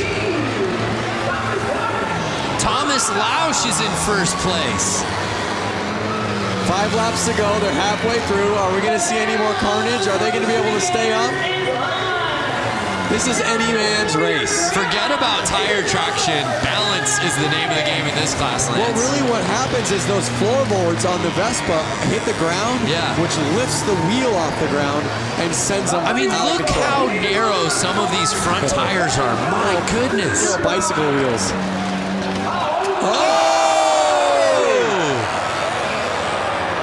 Right back up. A brutal tap. I'm telling you, these guys are laughing. They're all laughing in their helmets right now. And now it's Schwenker. Logan Schwenker leading the way. Will he get past? And he does. Andy Pickett. We've seen 4 lead changes. And the checkered flag comes in. And Andy Pickett on the final lap. The crowd is going wild. Taking the W. There he goes.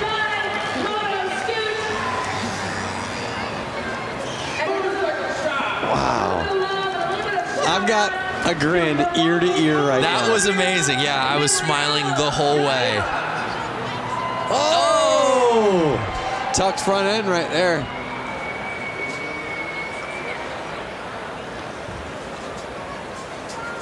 Let's see what we have coming up.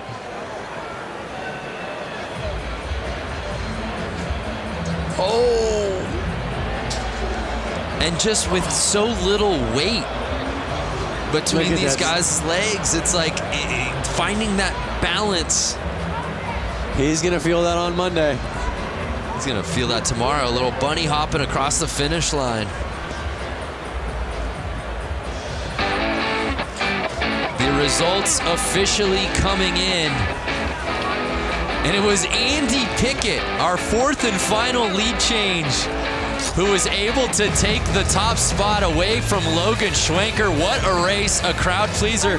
Let's send it down to Diana, who's with Andy. I'm standing with Dante Scavo, who actually got last place. And you know what? I think he had the entire arena laughing and cheering for you, really. You went down in the corner, you had planned, and thank God for your helmet. Walk us through tonight's race reel. You know, I just wanted to represent all my buddies at C&L Machining and everyone in the Shitbox Scooter Club, man. You know, our shit really runs. All right, well, give it up for Dante Scavo. He had all y'all entertained for tonight. Thank you so much, Dante. Guys, back up to you. Thanks, Diana.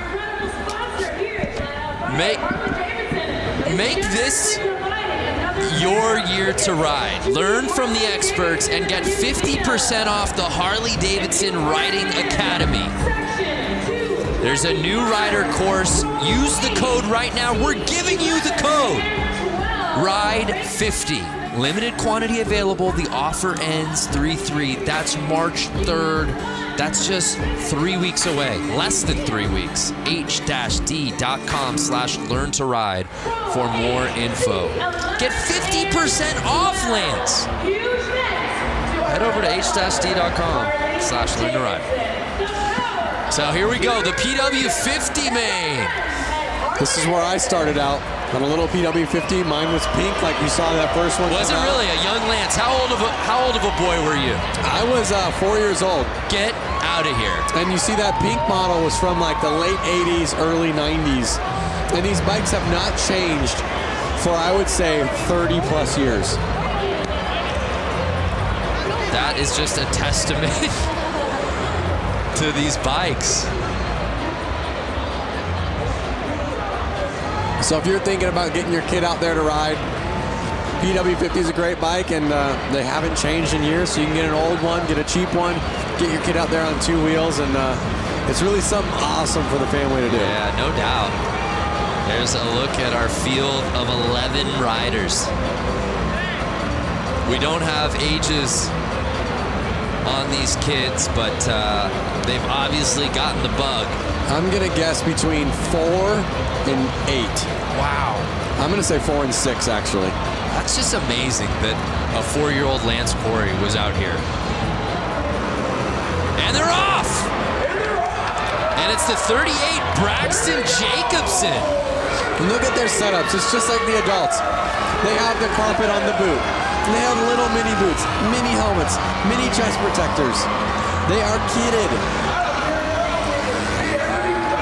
And Braxton says, "Excuse me, field, I came here to do a little racing." Just getting his lap on. And Lance, he is riding at another speed out here tonight. He is riding at another speed.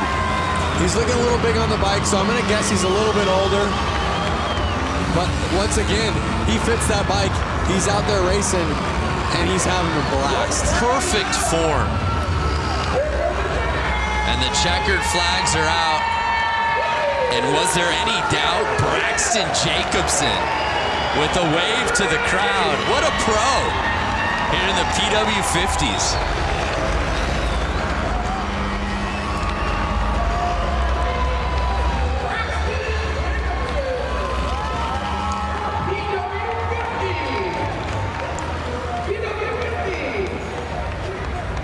How epic. And he didn't have the inside positioning to start that race. He had to come from middle of the line there to get that hole shot. He had his eyes on the prize. That's a fact. It's so inspiring to watch this. My daughter's 2, and it definitely gets me excited to get her on a little mini motorcycle like that. You don't have yours from when you were racing at 4, do you? It's got to be in a garage somewhere. I don't have it, and I regret not having the chance to keep it, but I was 4, so if my parents sold it, they probably sold it to get me a bigger bike. But you know what? Let's try something right now. If you're watching this and you bought that bike 20 years ago, get in touch with us. Just comment. At Lance Corey. Yeah. Just say, hey, I got your bike. You don't even have to sell it back. Oh, you're actually looking for the person. Yeah, with I'm looking for the original bike. Okay. Yeah. I like that. Well, it's been a great night of racing so far, and with plenty of action still to come. Let's take a moment now to get to know a very special family of riders in the Harley community in a series we like to call Beyond the Track. My wife, her name is Liz. Our first date was actually a motorcycle ride. From there, we just knew that we both loved two wheels. We have two sons. One's name is Charlie, and the younger one is Oliver. Immediately, those guys both loved motorcycles. Whoa, big wheelie. And they would see Dad riding down the road, or Mom on her Harley riding down the road. It just keeps us energized and excited as a family to get out and just be on two wheels together. It was just in their blood immediately. Eventually, we bought the little Harley-Davidson Power Wheels. Had a blast on those, doing donuts and all that sort of thing. From there, it just took off. Flat Out Friday is a non-stop, action-packed show for kids and adults of all ages. So this year, I'm going to be racing in the amateur 450 class. And then the boys are going to be racing as well. Now I get to be part of a pit crew, seeing as how my 4-year-old is racing his little PW50 this year for the first time. As a dad, seeing the kids out there and my wife getting out on her dirt bike, it brings me so much joy. Like, I'm just lucky that, you know, the boys got into it. I found a beautiful wife who loves it too. That is amazing, and that's what makes motorcycle racing and Flat Out Friday a truly family affair. You know, it's fitting, being in Harley-Davidson country, that Diana is joined by our next guest. Diana, who do you got for us? I'm standing here with some Harley-Davidson royalty. Bill Davidson, the great-grandson of William A. Davidson. It's an absolute honor to be standing here with you, especially here with the Flat Out Friday, the Mama Tried weekend. Thank you so much for coming. How has your week with Brewtown Throwdown been going so far? It has been outstanding. It's so exciting to be here tonight at Flat Out Friday. All the riders here, all the enthusiasts here, the excitement, you can hear it, you can see it. It's awesome. That's right. Well, you know what? We started our week off at Brewtown Throwdown. Then we head over to the museum, go to the restaurant, all that good stuff. You are the vice president of the Harley-Davidson Museum. If someone has never been there, what can they expect when they go there? Well, the Harley-Davidson Museum is like a treasure chest. It's over 115 years of Harley-Davidson. So you can just imagine the motorcycles, the memorabilia. We've got special products like Elvis Presley's Sportster. We've got a double-engine knucklehead called King Kong. Peter Fonda's Easy Rider motorcycle. It's an amazing place to come and visit and experience what Harley-Davidson has created over this 115-year time span. It's outstanding. It really is outstanding. I hung out at the museum during the 115th anniversary. I was busy nonetheless. I didn't even have to leave the museum because if I wanted lunch or dinner, I could just head over to Motor. There's so much more to do at the museum than see the museum. Absolutely. There's a great restaurant called Motor. There's a bar called the Can Room. We've got so many events that take place. We do bike nights there. And this summer, starting June 15th, we have a special exhibit that's called the Daredevil exhibit, which is going to be unbelievable. Some of the things that we're bringing in, like Evel Knievel's XR750. We have a motorcycle that's rocket powered with helicopter blades, and it was designed to jump Niagara Falls. It's so amazing. If you guys haven't been to the museum, I mean, they go above and beyond there, and you guys won't want to miss the Daredevil exhibit. It's going to be coming around June 15th. June 15th. And you guys can't miss it. And is there anything else that when people are watching, what do they need to know about the Daredevil in the Harley-Davidson Museum? Well, you can't miss it. It's going to be spectacular. Some of the things we're gathering up actually from around the world, representing daredevils through the years, whether it's been on horses or bicycles or motorcycles or cars. It's going to be at the Harley-Davidson Museum this summer. Well, do not miss it. June 15th, Daredevil. Bill Davidson, such an honor to be standing next to you, and thank you so much for all of your family's history and lineage. Thank you. Brando, Lance, I'm going to send it back up to you guys. I bet you're jealous right now. We are peanut butter and jealous is what we are. And the Harley-Davidson Museum is worth the trip to Milwaukee alone. Whether you own a Harley-Davidson, whether you rode motorcycles or not, it is an institution. We love going there. I love the Harley-Davidson Museum. I love I love the food that they have there. I love the memorabilia that you can buy. Well, tonight's broadcast is brought to you by the all-new electric Livewire.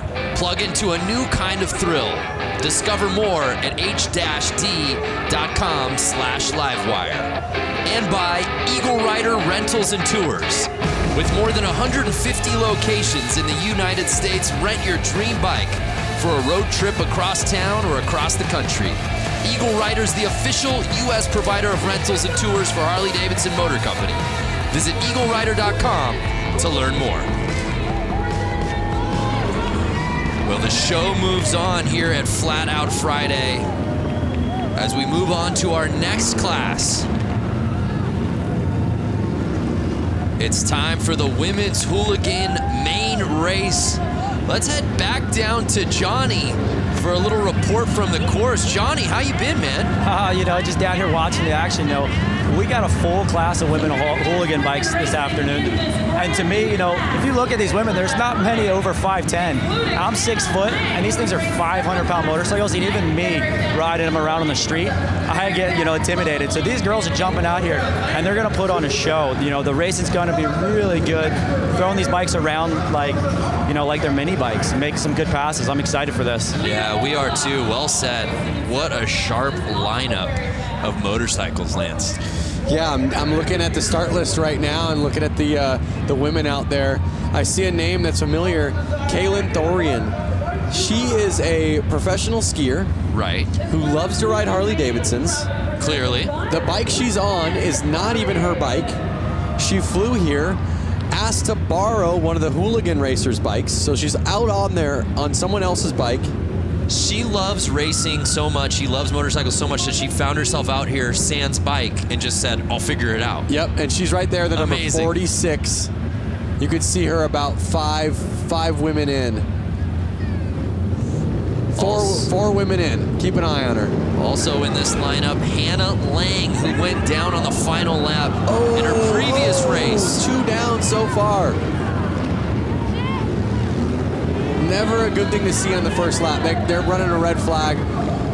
Usually means pull over. Let's get this cleaned up. Everyone, let's restart this race. Yeah, that's a tough start.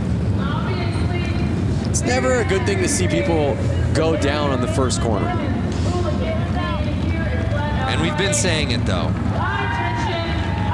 You get your laps in early, and then it's just so much of sit around and wait, and you finally get to that point. And it's such a buzzkill right out of the gate to go down. Oh, man. The adrenaline. Ooh. I'm worried. Was that Kaylin? I think that was Kaylin. That was 46 Kaylin who I was talking about. Yeah. And you also see... Look at her. Look at how tough she is. She's not scared. She wants to get back out there, but they need to get the bike straightened up. Right. She is tough. Kaylin Thorian, and she's trying to get back out there. Looks like she's going back out. Awesome. Love to see that. What did I tell you? Keep an eye on her. Again, what a story, traveling out here to Milwaukee without a bike. She just crashed somebody else's bike. Just crashed somebody else's bike, who might be racing later tonight. We don't know. That's one of the Suicide Machine Co. bikes.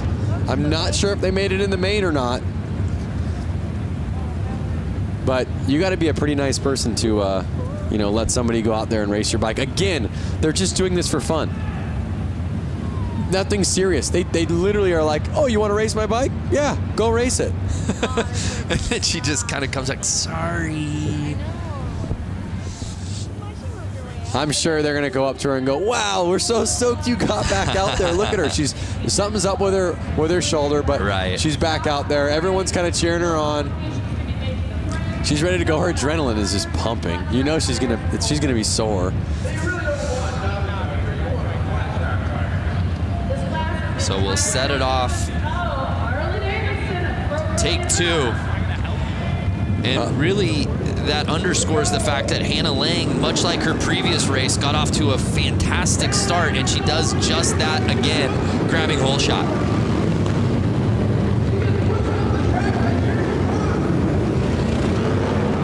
Hannah Hannah Lang looks to have qualified first, and now she's in the lead.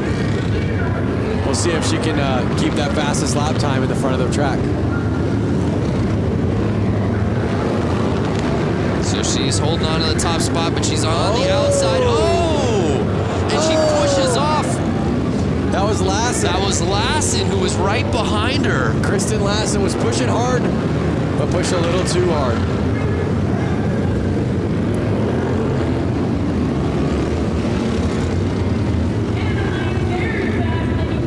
And now you're starting to see Lang lap. Orloff sitting behind her. But I don't know, it's still early, Lance, who's going to catch Hannah Lang?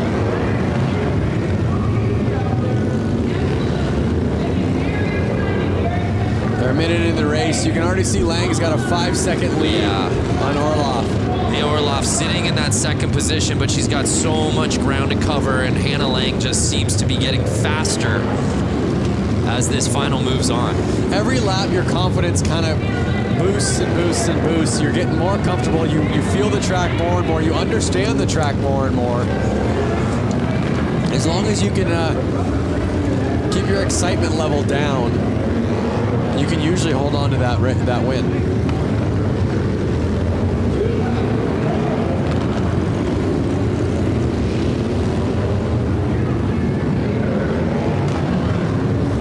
Two laps to go. Hannah Lang, can she go the distance and win this thing from start to finish? And she does just that, the unofficial results dropping. And the thing that really stood out to me, Lance, was just how comfortable she's looked on this course, and she's probably ridden more than anybody out here on this lineup as she was part of that women's main just a couple of races ago.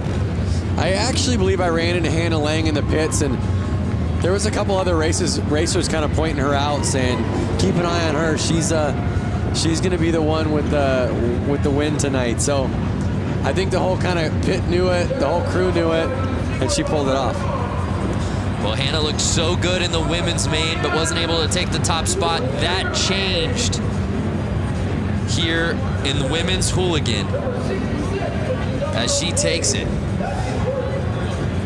Again, got to give that street credit out to Kaylin for pulling back out there on the track after slamming down on that concrete. Yeah, so our results officially in the books here in women's hooligan. Hannah Lang fending off Leah Orloff and Mallory Lee to take the top spot. And of course, Kaylin Thorian just outside of that top 3 spot, settling for 4th. Let's head down to Diana, who's with Hannah. Standing next to the winner of not only this race here at Flat Out Friday, but at the 115th anniversary, she also won the Flat Out race. She's built this bike. Not only this, she dominates on the course. Hannah Lang, what makes you so superior to other women on the course? I guess I do come from a very good dirt track background, and I have a great team at Westman Harley that builds great bikes, and they helped me build this one for this year. Well, she's taking home another win. Guys, we're going to send it back up to you. Hannah Lang taking the win here tonight. Yeah, Diana reminding us of just how good she was at the 115th. Yep. Late last year. Confidence is key. So we turn our attention now to the next class. It's time for the amateur main.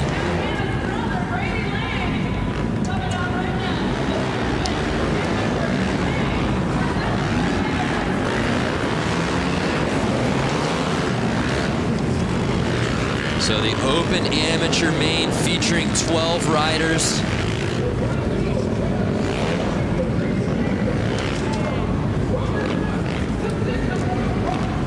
Headlined by some familiar names, including Matt Schmidt. I see number 90 of Brady Lang. I'm wondering if that's a relative. Oh yeah, of Hannah, possibly. A family of racers. Our boy Brewski, back in the mix. Ezra Brewski. I saw Cody Funk earlier racing. See him out there again.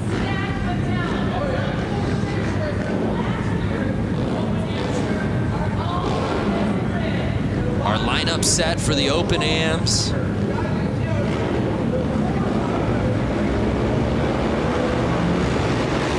Chaz Maimon Jr. on the inside. Can he grab the lead early? He does just that. Hugging the inside so he doesn't get past, staying on the gas.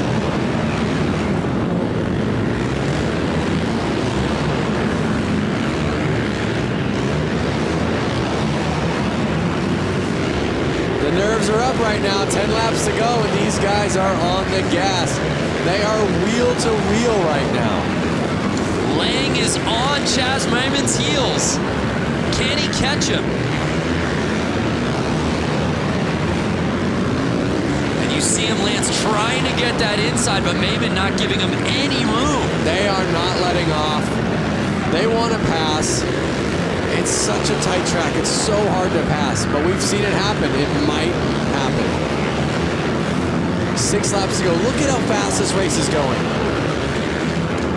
And Maimon just continues to be relentless with holding on the inside. Lang's doing everything he can to push through.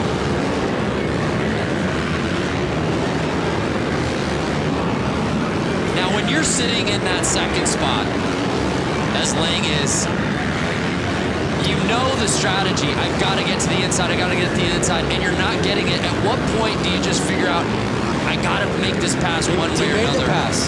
Did he make the pass? Oh, man down, rider down. He's in the lead. He made the pass. Lang made the pass. You're right. Lang is on top. Must have happened without unofficial results, and he does it.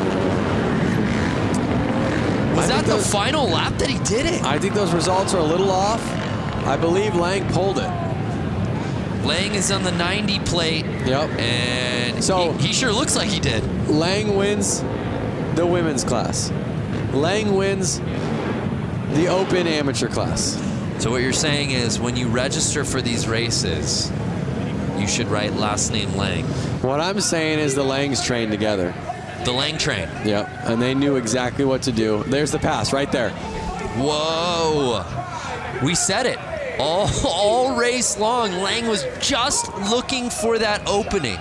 Do not give him the slightest daylight because he was going to take advantage of it. Flagger, almost down for the count.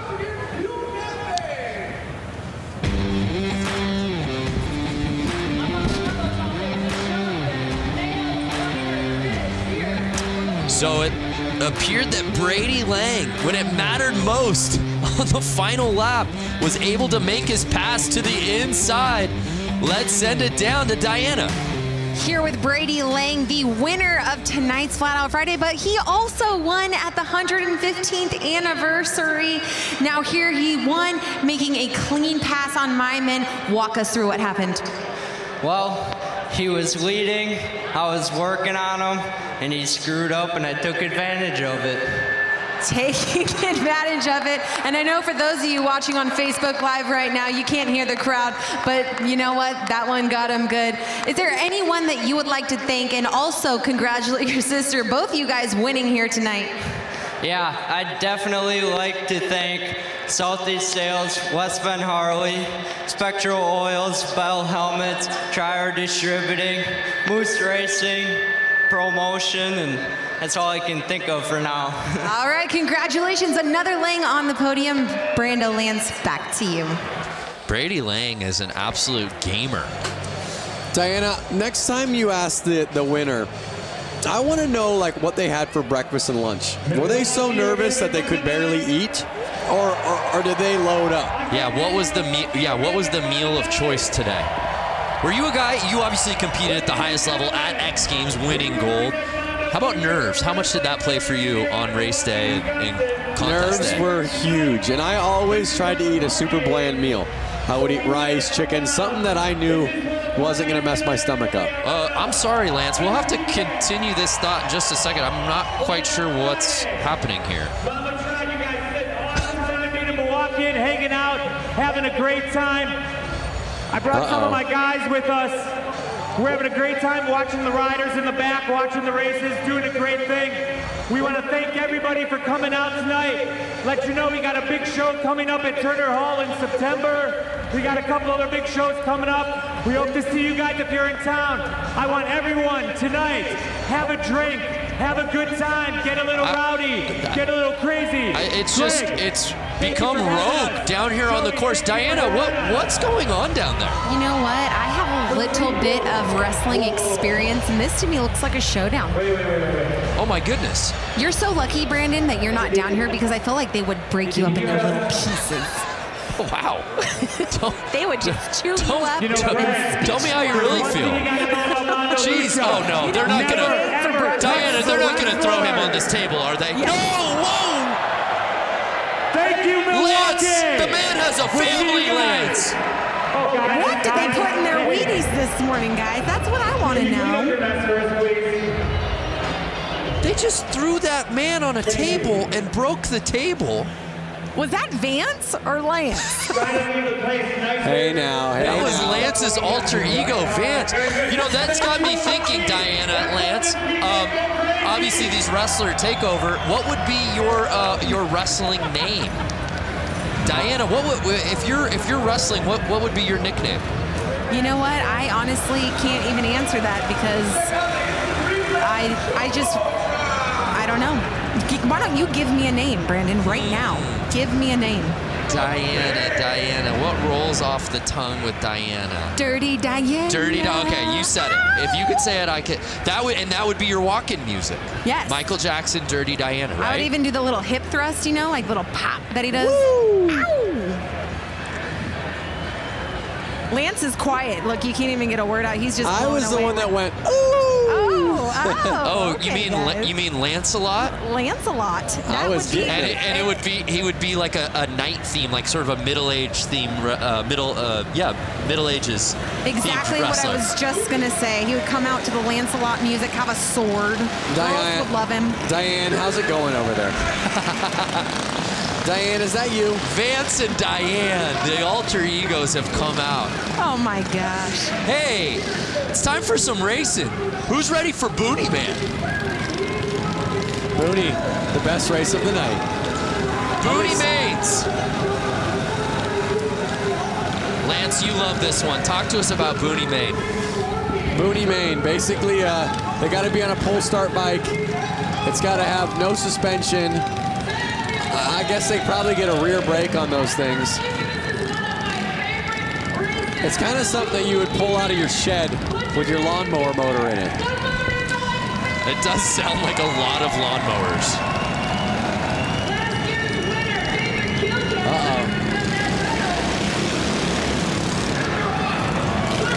Oh, JJ Flaherty out in the lead with his white leathers.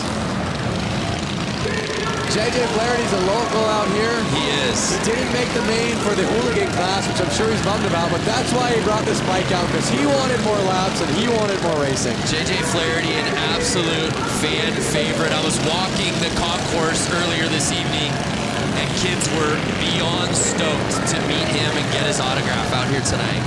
A lot of JJ fans here at Panther Arena. You see David Kilkenny right behind him. I've seen both of these bikes racing right at the peak for the last 4 or 5 years here. Can Kilkenny catch him? It looks like he was making the pass, but Flaherty. Oh, I think he did, Lance. I think this win. Both Kilkenny. Notice the lines they're taking. That is what's making who's going to pass. They're going outside in, passing the guy in jeans. One of the guys just needs to take the other one out. Just clean, take him out, push him over. This is the battle we've been waiting for, Kilkenny. Over the jump, the only time I've seen it used. Kilkenny versus Flaherty in the Boonie Main. Can Flaherty get the lead back? Take him out, Flaherty, take him out. I wish I had an earpiece right now into Flaherty's ear. Take him out, take him out. Sweep the leg, JJ. And Kilkenny will just not let up. Final lap time. Can Flaherty regain the lead? I don't think so. Take him out. Go, go. Oh. And Kilkenny wheeling his way into first place. That was a fun one. And look at that. They're both hyped. Pumping each other up. It's all good fun and games. I mean, this race tonight, all these races is almost like no different than meeting your friend at the park for a Friday evening basketball game. It's more just about getting out there and having fun. That they did. Oh, rubbing is racing. The Booney Mane. Be nice if we got a little Gucci Mane maybe playing in arena during that race. For the Booney Mane? For the Booney Mane. Killing me. You're killing me. How about Flaherty looked unstoppable in that thing? But it was David Kilkenny who grabbed that lead and wouldn't let go. David Kilkenny winning Booney Mane. Let's head down to Diana, who's with David. David Kilkenny dominating out here. David, you were working in and out with JJ Flaherty. Walk us through why you're so dominant over him. I don't know. I think we just ride together a lot, and I don't know. We both like to have fun on these silly little bikes. Well, why didn't you just punt him off in the corner? I don't know. I mean, I was just playing with JJ. We just kind of play back and forth, and whoever wins, wins. Well, congratulations. No stranger here to the podium. David Kilkenny taking the win here for the Booney Bike. Whoever wins, wins. Isn't that the spirit of Flat Out Friday? I mean, that's the slogan right there. You're winning if you're out there. Whoever wins, wins. Shrug the shoulders. Exactly.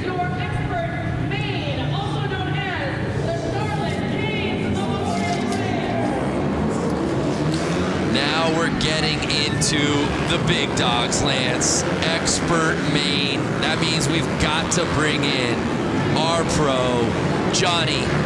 Break down this category for us, these riders, these bikes. So, you know, these guys are on 450s. They're used to racing on bigger tracks. You know, the spectators are about the same, so the nerves aren't so much. It's just a tight track that's really going to amp these guys up. You know, all day long they've been watching the track, you know, really seeing if the track is changing. Because these guys, unlike those guys, you know, just said on the boonies, hey, whoever wins, wins. It's not these guys. They're wanting to take home this win. Even though they're not the big show here tonight, because the hooligans kind of take over, these guys want to win. They want to. They have bragging rights because this is all season for them, and they want to go into the season saying, "Hey, I won Flat Out Friday. I bumped the guy out of the way." You know, it's going to get aggressive. These guys are going to put on a good show. You know, and it's going to be a quick race. It's going to show some cool racecraft out of these guys on this racetrack. Yeah, that's a really good point from Johnny. It is a really nice teaser for the season for a lot of these guys. On top of bragging rights, there's something about getting this win here tonight. And just to add this to your resume as another win, sure. it always helps your resume to have one more win on it. And they're off. It was the 65 who got the lead, and oh my, the 20 plate. Doing a little bouncing and taking over the top spot. One of Harley-Davidson's themselves. Jared Vanderkoop.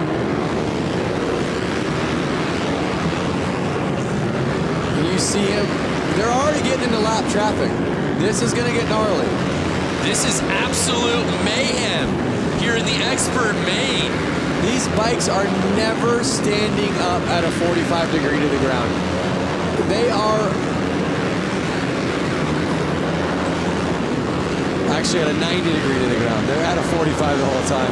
I know you can't see it because there's not a camera. Lance literally pulled out a protractor out of his pocket and started putting the degrees to make sure he said it right. They are never getting they're staying at a 45 degree.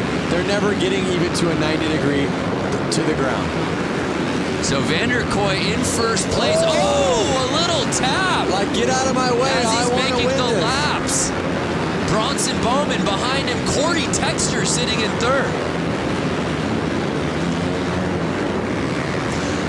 And I don't know if Johnny's mic is open. Johnny, can you hear us down there? Hear you loud and clear, man. Yeah, talk to us so far. We're early in this race, man, but the level of racing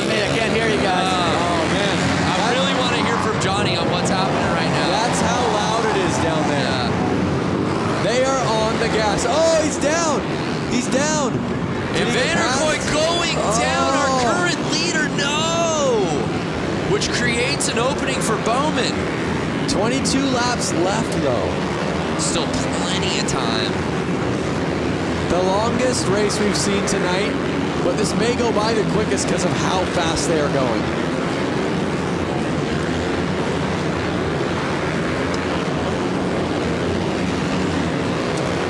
So it's Bowman still in first place, Corey Texter behind him. And you know who I don't see any side of, at least at the top, is the 69 plate, Sammy Halpert. Notice how fast these guys are changing positions right now.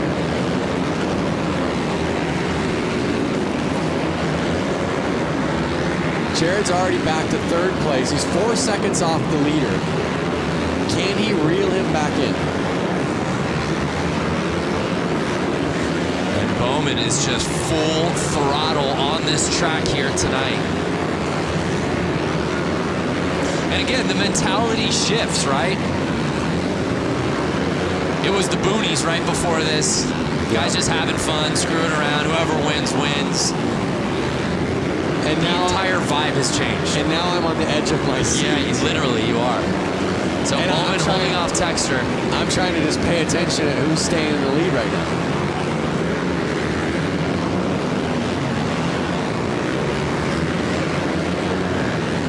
So Texter just over a second off.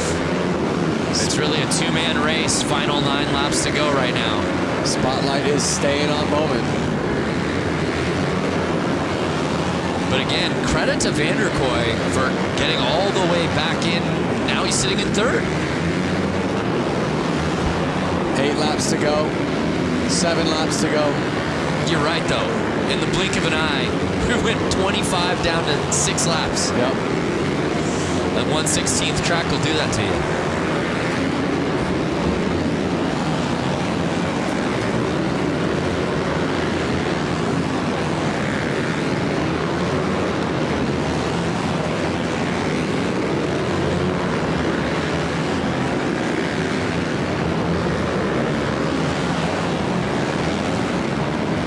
So wait a second.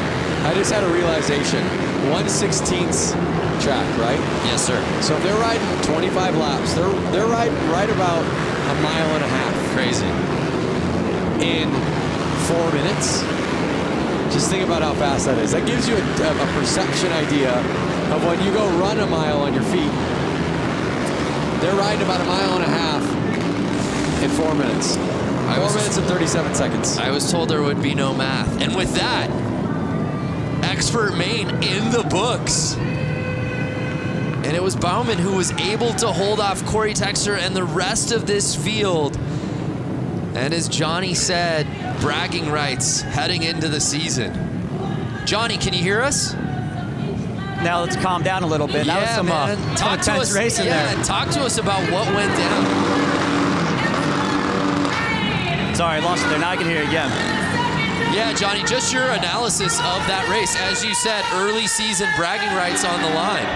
Yeah, you know, it was definitely a bar bagging. You know, Vanderkoy just lost it there, spun out, leading the race, and then, you know, with Texter catching him, I don't know if you guys really caught on to that, but it came down close. I think, you know, if they would have had a little bit more laps, you know, that happened really fast. Our races are a little longer time, not laps, but time. Right. You know, these guys had enough energy to keep going, but it was, you know, it just ran out of time. But that was a good race. You know, you have to put up to these guys. That, you know, they fall, but they're doing 7 seconds around this track. I don't know if you guys realize that, but it was 7 seconds of lap time with these guys. So they're traveling a lot of distance pretty quick in this little arena. The results are in, and it was Bronson taking the top spot. Jared Vanderkoy was leading early, but unfortunately going down. Still a top 3 finish, but wasn't able to win the thing outright. Let's head down to Diana, who's with our winner. Your 2-time winner, Bronson Bowman. Congratulations, capitalizing off of Vanderkoy's mistake and brought home the win. Yeah, definitely. I hate to see my best friend go down like that while leading the race. I would have been pumped with the 1 and 2, but luck has it. Last year I crashed during the main event and picked it back up and got the win. So to get the win again here tonight, 2 years in a row is awesome. Well, keeping it rubber side down with a clean line brings you on the win. Congratulations, second win in a row for Flat Out Friday, Bronson Bauman. Congratulations to Bronson. That was some racing, no doubt about it. That was epic, but as you heard him say how stoked or how bummed he was for his friend, he said he would have been cool with 1 too. Right. So they kind of all have that mentality out there. And the lights are down, which can only mean one thing. It's time for some hooligans. Is it the hooligans already? This should be the open hooligan main. Wow.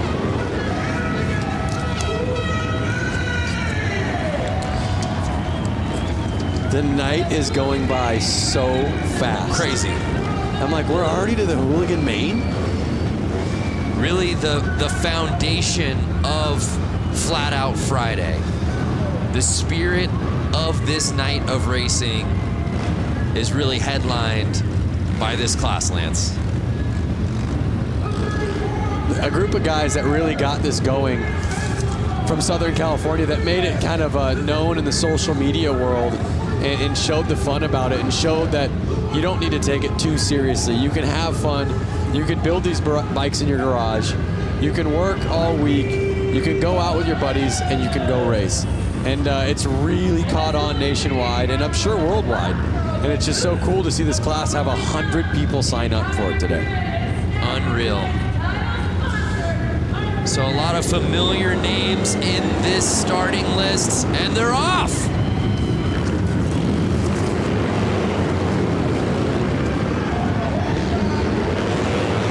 You see the 100 and Nick Mattia out in the lead right now, holding on. Can he hold it on for the next 11 laps? Heverly right behind Mattia, but right now, Nick is building a sizable lead.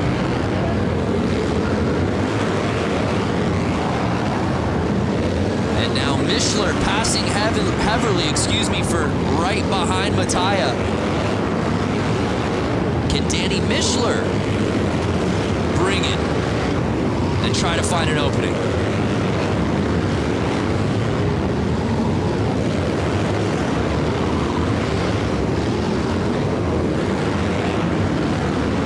Laps to go, over halfway through the race. Nick Mattia just making this thing look effortless. You can see how calm he looks. You can see how smooth he looks. And that's what really you see in most winners. Now Benny Carlson has jumped up into second place. Oh no! Heverly passing Carlson for second. I don't know who's going to be able to touch Nick Mattia for that top spot. As he passes the checkered flag. Nick Mattia getting the whole shot and never looking back.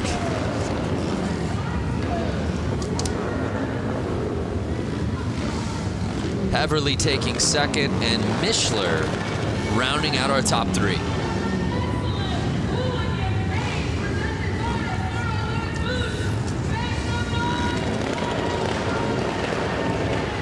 Look at that, rubbing his racing. Yeah, there's a great look on the inside.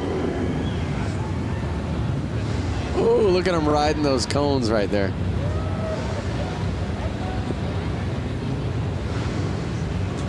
But Nick Mattia. Is this the crash? Look at that. Yeah. See what it is? The side of the motorcycle touches the ground, which lifts the rear wheel off the ground, losing all traction, bike goes sliding. So Nick Mattia taking the win, heavily contested though. It was really a battle for second place between Carlson, Mishler, and eventually Heverly, who ends up taking that spot. But it was Nick Mattia winning the Hooligan main. Let's head down to Diana, who's with Nick. Standing with the winner, Nick Mattia, congratulations, taking the whole shot and running a clean, solid race to the finish. Yeah, thanks to my dad and everybody that helps me so much. I got a rocket start and was able to get out front and just kind of put in some consistent laps. You were just telling me that you pretty much came here and reclaimed the Mattia name. I'm not going to say that there's a ton of weight on my shoulders, but I felt like I needed to do something after my brother's crash last year, riding Charlotte's bike with 2 laps to go. And I'm happy to bring home the win, especially for him. He just had knee constructive surgery, and he couldn't be here today, but this win is for him because I know he wants to be here. Well, a huge win. Congratulations to Nick Mattia and the entire Mattia family. Brando Lance, up to you. Yeah, thank you, Diana. Nick Mattia leaving no doubt about it. We turn our attention now to one of my favorites, the Vintage. The Vintage main. I'd love to head down to Johnny if he's there. Johnny, I don't know if it's too loud. Can you hear us down there? Sorry, I can't hear you guys. That's okay. We'll come back to you in just a little bit. Actually, as these guys get onto the starting line. How about now, Johnny? Get me a little better. We'll get back to Johnny. I love, you know, as we said before, you go around the tunnel here at the arena and you get to see all the different bikes, and a lot of the guys who are riding in the same classes tend to, birds of a feather, they're all kind of hanging together. It's unmistakable when you go by the Vintage bike area. It is unmistakable, and I think if I had a Vintage bike, I'd be out there racing it too. I feel like you do have a Vintage bike, do you not? I have a 56 Panhead. Now, I would not be racing that. You wouldn't take that out? It's not really, it's a chopper. It's not really a race bike. Okay. These are a little bit more vintagey race bikes. You can tell with the Vintage bike, you hear a lot more two-strokes. That was a little thing in the past. I can even smell the two-stroke smell right now. I hope everyone watching it on their screen can smell it. And they're off. The 37 plate getting the whole shot.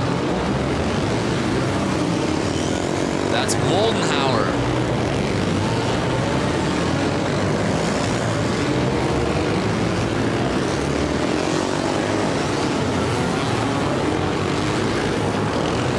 You know what was really neat, Lance, was watching this class out during the Harley-Davidson. Oh, look at that. Oh! Couple bikes down. I'm not sure if they've broken down on them. They're just not able to finish the race because of how old the bikes are. To finish that thought, the Harley-Davidson 115th anniversary races when we did the beach race. Yep. And seeing a lot of these vintage bikes out racing on the sand. That was incredible. So Moldenhauer really just kind of weekend cruising right now to the lead. Yeah, it doesn't look like anybody. Oh! Doesn't look like anybody's pushing too hard. I think those vintage bikes might be dropping some oil on the track, which is making all these riders go down.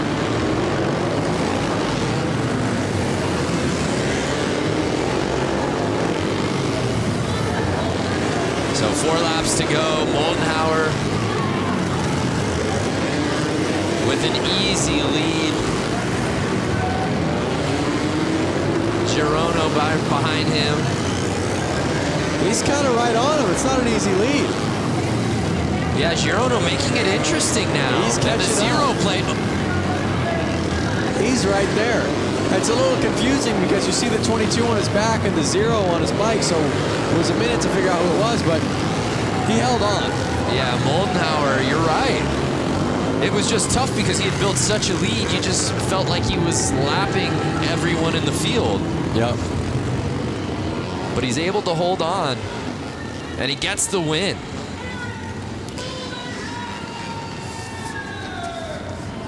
Next up's my favorite class. Name, Goofball. Yeah, I can't wait for that one. Same name that I call you. Yeah. Goofball. That'd be my wrestling name, I think. The Goofball. So congratulations to Moldenhauer, who grabbed that whole shot and then clinged to the lead. He said, "You shall not pass." And no one did. It's his race to win.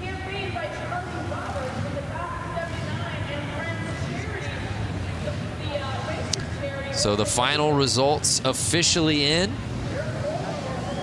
Let's take one more look at the standings from the Vintage Main. It was Eric Moldenhauer. Tony Girono, though, made it interesting. You look at those times, a lot closer than I guess I was giving Tony credit for throughout that race. But let's head down to Diana, who's with Eric.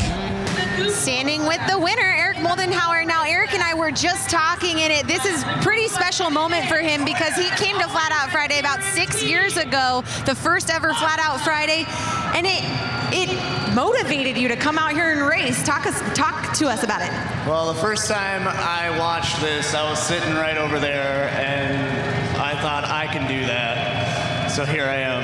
That's a pretty special story, and you're sending the message to anyone in the stands tonight. Any of you guys watching through the world on Facebook Live right now, you too can come here and you can win a race. Motivated, how was that race for you? It was the best race I've ever had, so that was amazing. All right, well, congratulations taking the win in the vintage class, Eric Moldenhauer. Thank you, Diana. Tonight's broadcast is brought to you by Screamin' Eagle Performance, engineered for specific torque and horsepower gains. Eliminate the guesswork. Go to screamin'eagle.com. And by Harley-Davidson Riding Academy. Learn to ride from the experts and build your skills on 2 wheels in just a few days. Look for a class near you at h-d.com/learn to ride. I love the Harley-Davidson Riding Academy. You could literally find this in any city in the country. Oh my goodness. We've got a chicken on the course.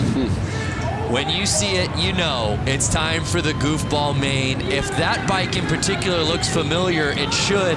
I believe that's the cop bike that won this class last year. And was a pizza bike at 1 year. Yeah. That team comes out pretty strong every year with a pretty rad build. So for the uninitiated, this is our final class of the evening, the Goofball Main. Costumes on the riders, bikes dressed accordingly. I believe I see a Devo member out there.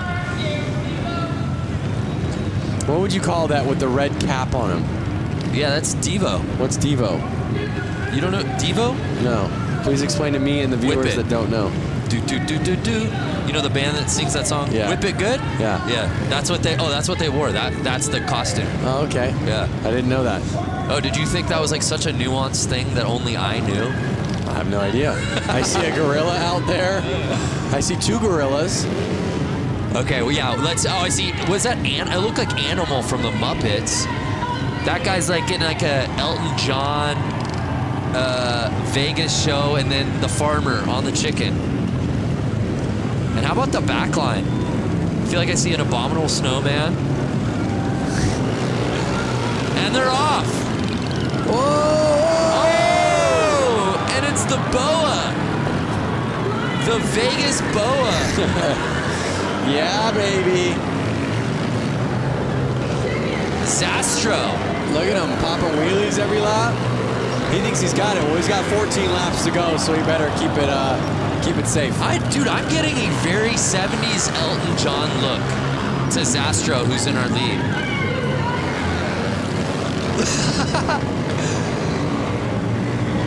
An unmistakable flair from Zastro around this course.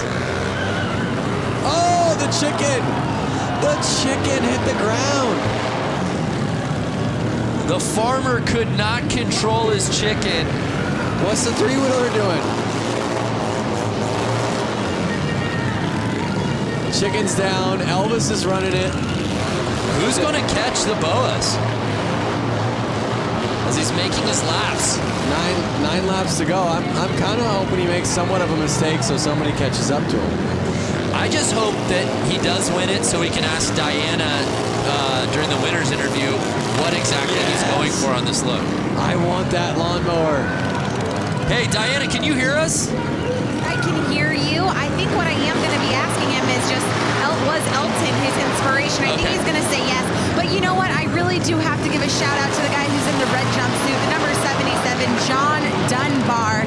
He actually works for Harley-Davidson, and he has this little boonie bike that he basically contrapted together. It almost looks like it has a sidecar. But guys, that's actually the engine. Oh, so no way! Both of his hand grips are his throttle, and I just got to give a shout out because he's one of my bosses at Harley-Davidson. So hey, pal, good job out there. Hey, pander when you can, Diana. No shame in the game. Oh, I did not realize that's actually not a sidecar, but the motor itself. That's amazing. I think he legit has 2 motors on it. 2 engines on it, I should say. Bike's off to the side.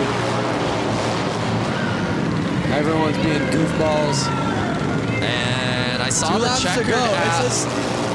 Did the checkered come out? The checkered came out. I don't know if there's confusion out on the course. I think they're just trying to get him off the track. Get your goofballs off the track. So Zastro. Uh-oh. Joe is freaking at Goodland. He's letting it go. The farmer. Hey, if you can't burn out in the goofball class, when can you, Lance?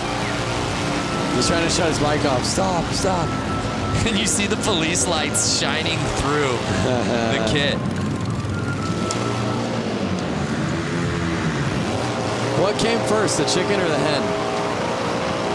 I think the chicken. And they're not getting off the track. No, they're not. Can you blame them? I want to see a wheelie for an entire lap. It can happen. It can happen.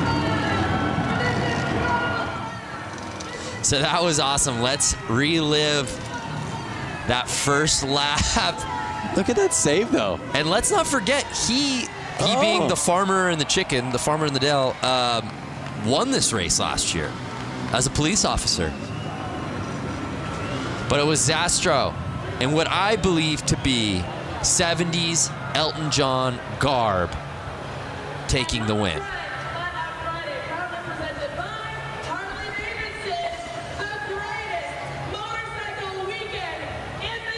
And again, you would wonder if the boas, just like tassels on some of the previous drivers, would inhibit the speed. It didn't do it at all. Look at how many guys are trying to stop Farmer from doing burnouts. Well, let's send it down to Diana, who's with our winner.